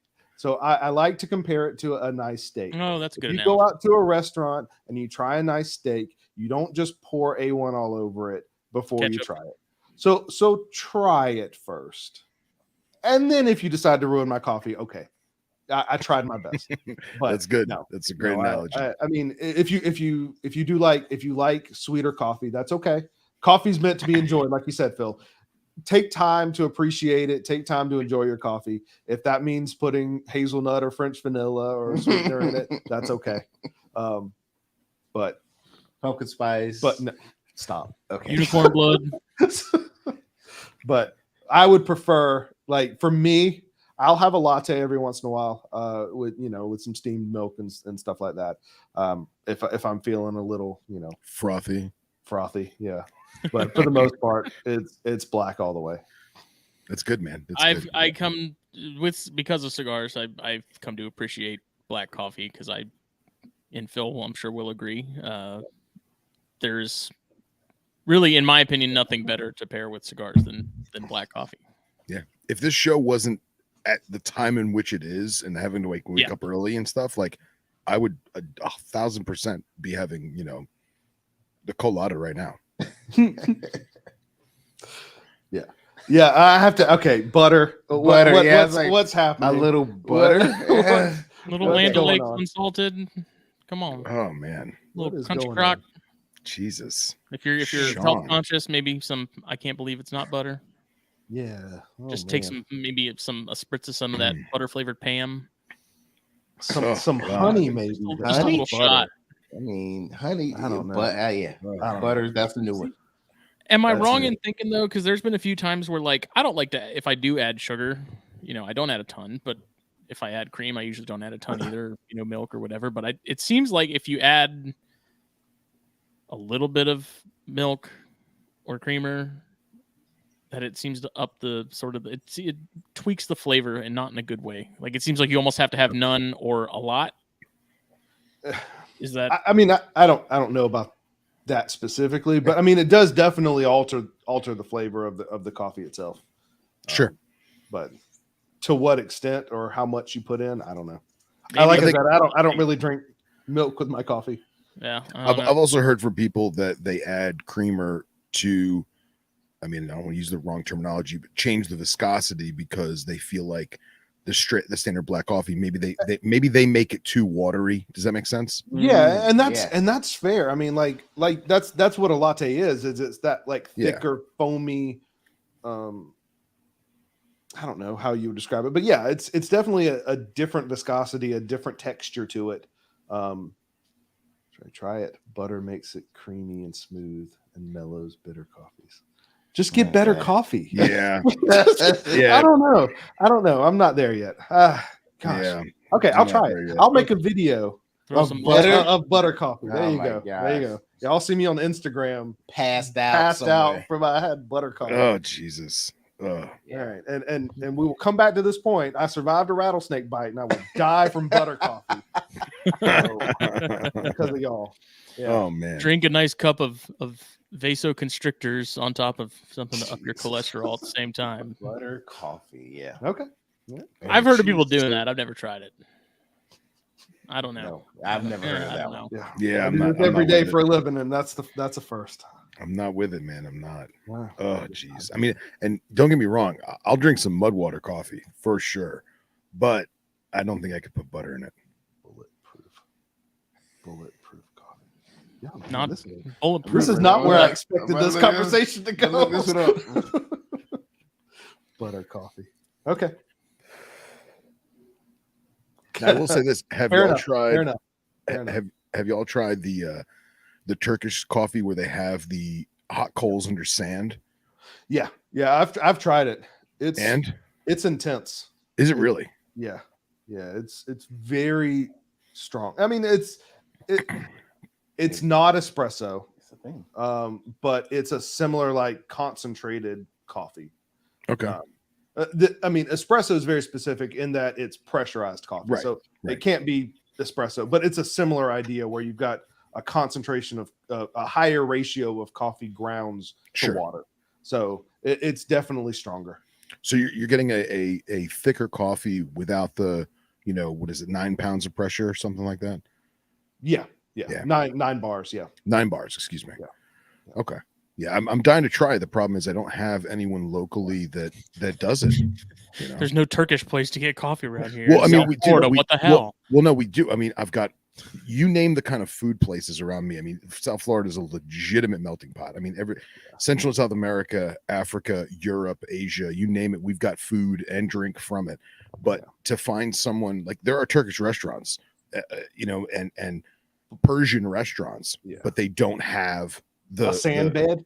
They don't have the George Foreman grill full of hot coals and sand on top. It just doesn't happen. So No, that's an intense process. But I've tried it, and I mean, again, I'm not a super big. I like light roast coffee, so like that's not really my cup of tea. I don't particularly care for like just straight espresso.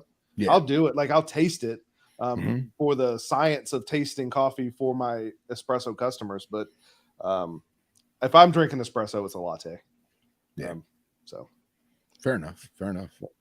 Yeah, it's funny. Our good friend Casey Cannon, he's not a big coffee drinker, and he had come down to my neck of the woods, and me and my fiance took him to like one of the best Cuban places in Miami. And after dinner, we ordered some cafecito, and they give you the little tiny like dentist throwaway cups. Yeah.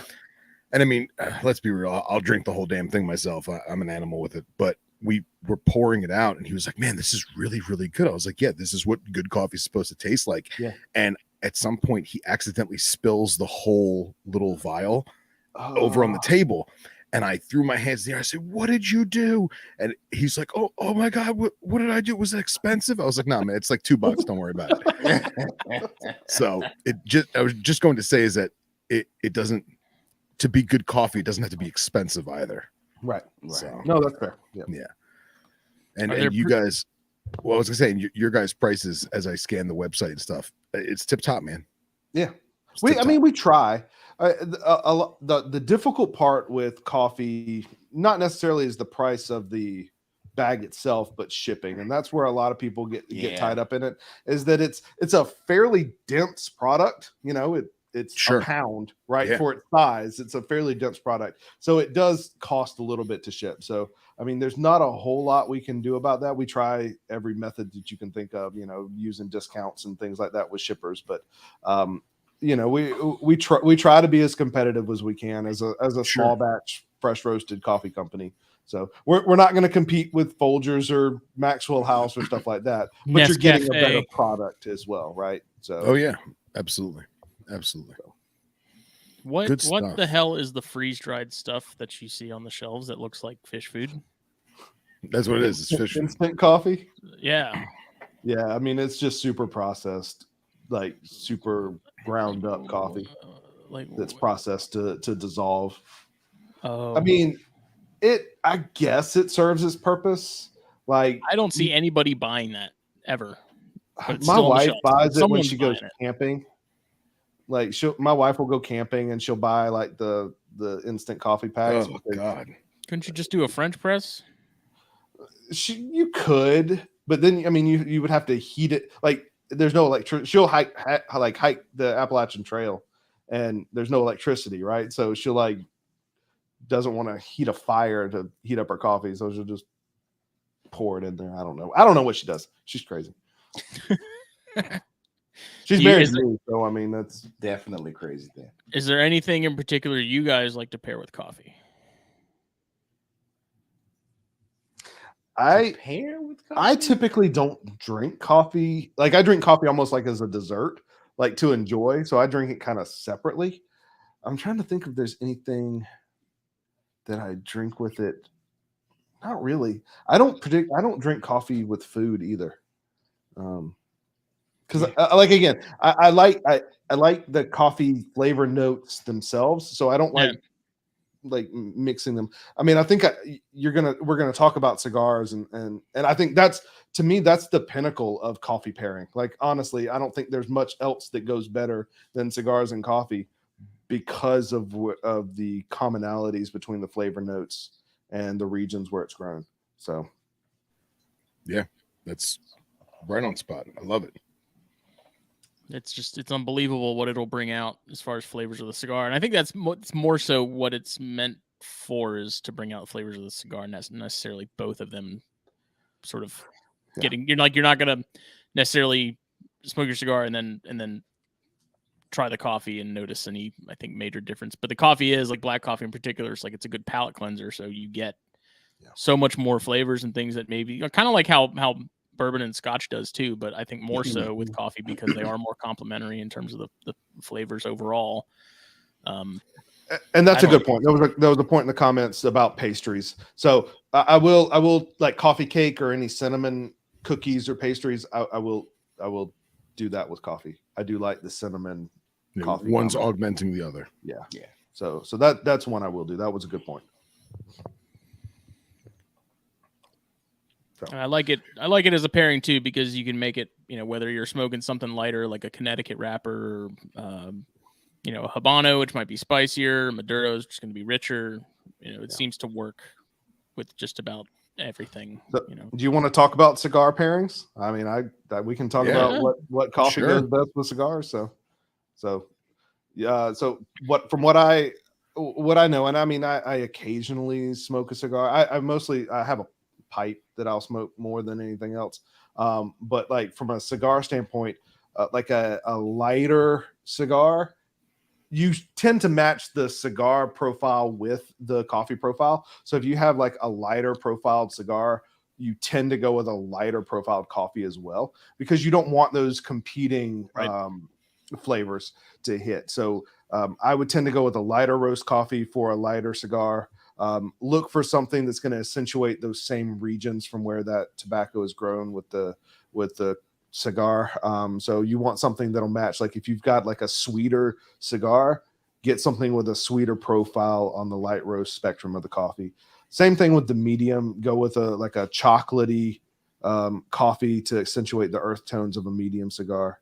Mm-hmm. And then with the darker cigar, with a stronger cigar, go with that darker roast coffee, because you'll cover up a lot of that bitterness of both with that roast flavor of the coffee, as well as the stronger profile of the cigar. So, and actually, Drew Estate makes it's the Tabak line, and it's coffee infused cigars. And I've never been big on flavored cigars or infused cigars, but those Tabaks are actually really good. And the Macanudo M's that they came out with semi recently, It's another sort of coffee infused flavored one that was actually really good. And it's because like when it comes to the flavored stuff, I like those flavors to be much more subtle. I don't like the super in your face sweet like the acids are. Yeah. I like it to be much more toned down and sort of just be in the background a little bit. And the Tabacs do that really well. And I think, I mean, those were sort of made to be had with coffee in particular. But I've also taken some like bundled cigars and then taken just some whole beans. I think they were like Starbucks or something. This was a couple of years ago. Put them in a Tupperware and like covered those cigars in this tub and left them there for about a month. And I put one of the bigger Boveda packs in there that's supposed to help keep humidity in there, and that thing was bone dry after like 3 weeks. Like, wow, those beans just absolutely it'll suck it up. Yeah, sponged it up. Like, it was unbelievable. Yeah. So the cigars were a little on the drier side, but damn, they were good. Like, they were cheap, like $3 cigars. They weren't anything crazy, but oh my god, those were phenomenal. I want to do it again. I just want to figure out a better way to keep them hydrated. And then those Drew Estates, do they soak the leaves in coffee? I don't know exactly what their infusion process is. I mean, I know it is a legitimate infusion. It's not just a flavor additive like most of the other ones are, which is why I think we like it so much. You know, aside from having that coffee aroma, you know, but there's like some of the other ones, like the what's it, Wild Rose or whatever. I mean, they could use like a coffee oil. Okay. And instead, so like actually using the like an essential oil but mixed with coffee. Okay. And that could help like infuse the leaves instead of just like, I mean, I'm not familiar with the cigar process as much as you guys are, but I would assume that like soaking it in coffee might be detrimental to the integrity of the leaves. Yeah. I don't know. A lot of these companies with the infused stuff, they usually don't tell people how it's done. I mean, like the acid line stuff, they'll tell you it's infused, but they don't ever tell anybody how it's infused. And people have been smoking those for 20 plus years, and it's the most popular cigar of all time. But I don't know, because I wondered the same thing, because those things are awfully sweet. You know, it's like too sweet. It's like, did you spray it with a can of Axe? Like, what is this? Optimal brewing temperature for pour overs 202 Fahrenheit. Excellent. Very cool. See, man, like I would have never even thought of that. That's awesome. Yeah, I think that's also why I like cold brew and iced coffees, is just because like the ability to just take it and go. Like, I don't mind pour over either, but it's also got to sort of get a head start on it while I'm doing other stuff in the morning and like wait for it. And like with the cold brew, I can just fill it up in the fridge and then. Yeah. I mean, the key thing with the pour overs is you don't want like boiling water, but you want close to boiling water. So either you can have a temperature controlled kettle that will kick it off at 202 to 205, or you can just take the lid off of let the kettle boil and then pop the lid off for 30, 45 seconds and then pour it out. And is the point of that temperature so that by the time it goes through and is like ready to be poured, it's kind of where it needs to be? Like, you're sort of going it's an extraction thing. Okay. So yes. So the reason why you take the top off is to let it cool down to the point of between 202 and 205. 200 is not bad. 200 is pretty close. Really, once you start getting into the 190s, that's when you'll start to see a decrease in extraction. So as you decrease the temperature, and that's what cold brew is doing. So it's extending the period of time that coffee needs to be in contact with the water in order to optimize the extraction. So the warmer the water to a point, which is, you don't want it to be boiling, because it will like Scorch cause some bad flavor notes to come out.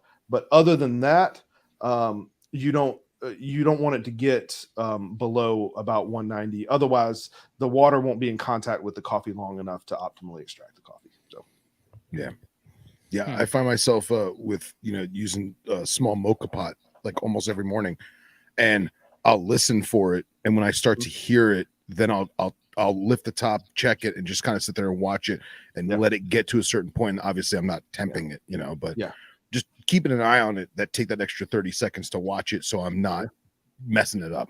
Yep. Love it. Well, we are at the 2-hour mark. Where can people get a hold of you if they want to order some coffee? Yeah.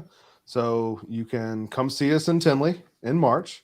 We'll be there all weekend. You could also go to www.coldbloodedcaffeine.com. Check us out on Instagram, Cold Blooded Caffeine, Facebook, Cold Blooded Caffeine. You can send us an email, sales at coldblooded. Info at coldbloodedcaffeine.com. Yeah. Happy to hear from you. Love talking coffee. So if you have any questions that we didn't get to, feel free. And check out the podcast on YouTube. Yeah, check out the podcast on YouTube, Spotify, anywhere you get your podcasts. I've been enjoying that. You know, I know you guys are only like 2 episodes deep, but yeah, I like hearing sort of just like with cigars. Like I like hearing how there's processes to certain ways to do it and technique. Yeah. Just be ready. We nerd out. We'll go deep. So, but I mean, we'll always try and keep it reptile relevant to some level, or talk about something, with animals if we can tie it back in. So we won't completely throw you down a rabbit hole. It's good though, man. Side note: what pipe tobacco do you like? The one that comes in the little pack. I mean, I don't know. Captain Black. What was that? Sorry, Captain Black. Yeah, that stuff's really good. I don't care what anybody says. Captain Black is delicious. I mean, it's kind of like you can't really find a whole lot around here of just like other. I mean, I can get Captain Black anywhere, but I get I like the blue one. The one in the blue pack is my favorite. It's probably some sort of Navy flake or something. Yeah, I don't know, but it's all good. I don't smoke all that much. It's just like when he makes me mad or makes me work too long. I'm starting to happen more often. I know. It's good stuff, guys. Good stuff. Yeah. Well, we definitely appreciate y'all coming on. Yeah, and absolutely. Thanks for having us. We appreciate it. And we got to get McKendrick a snake at some point. Everyone's been saying I got to get some kind of representation. I don't want him to get a snake. I want him to get something like weird. Like he's got to be that guy with that thing. If he's only going to have one, he's going to be a reptile guy. It's got to be like, I don't know. I've been thinking like rock iguana, like the guy that walks around with the rock iguana. Rhino. Yeah. I need ideas. So forget Gator about snapper. coffee questions. In the comments, put reptile ideas for McKendrick. Yeah, man. Yes, that's gonna become a thing this spring. I can feel it. Good. Cool. Excellent. All right. Thank you, everybody. We will be back. All right, thanks, guys.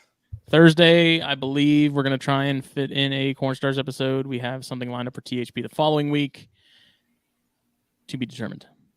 So excellent. Check out the new episode of Venom Exchange Radio. Yeah, episode 13. Really good. It's very interesting. It's a short episode, so it's easy. On your way to work, give it a listen. Right. And thank you all. Bye.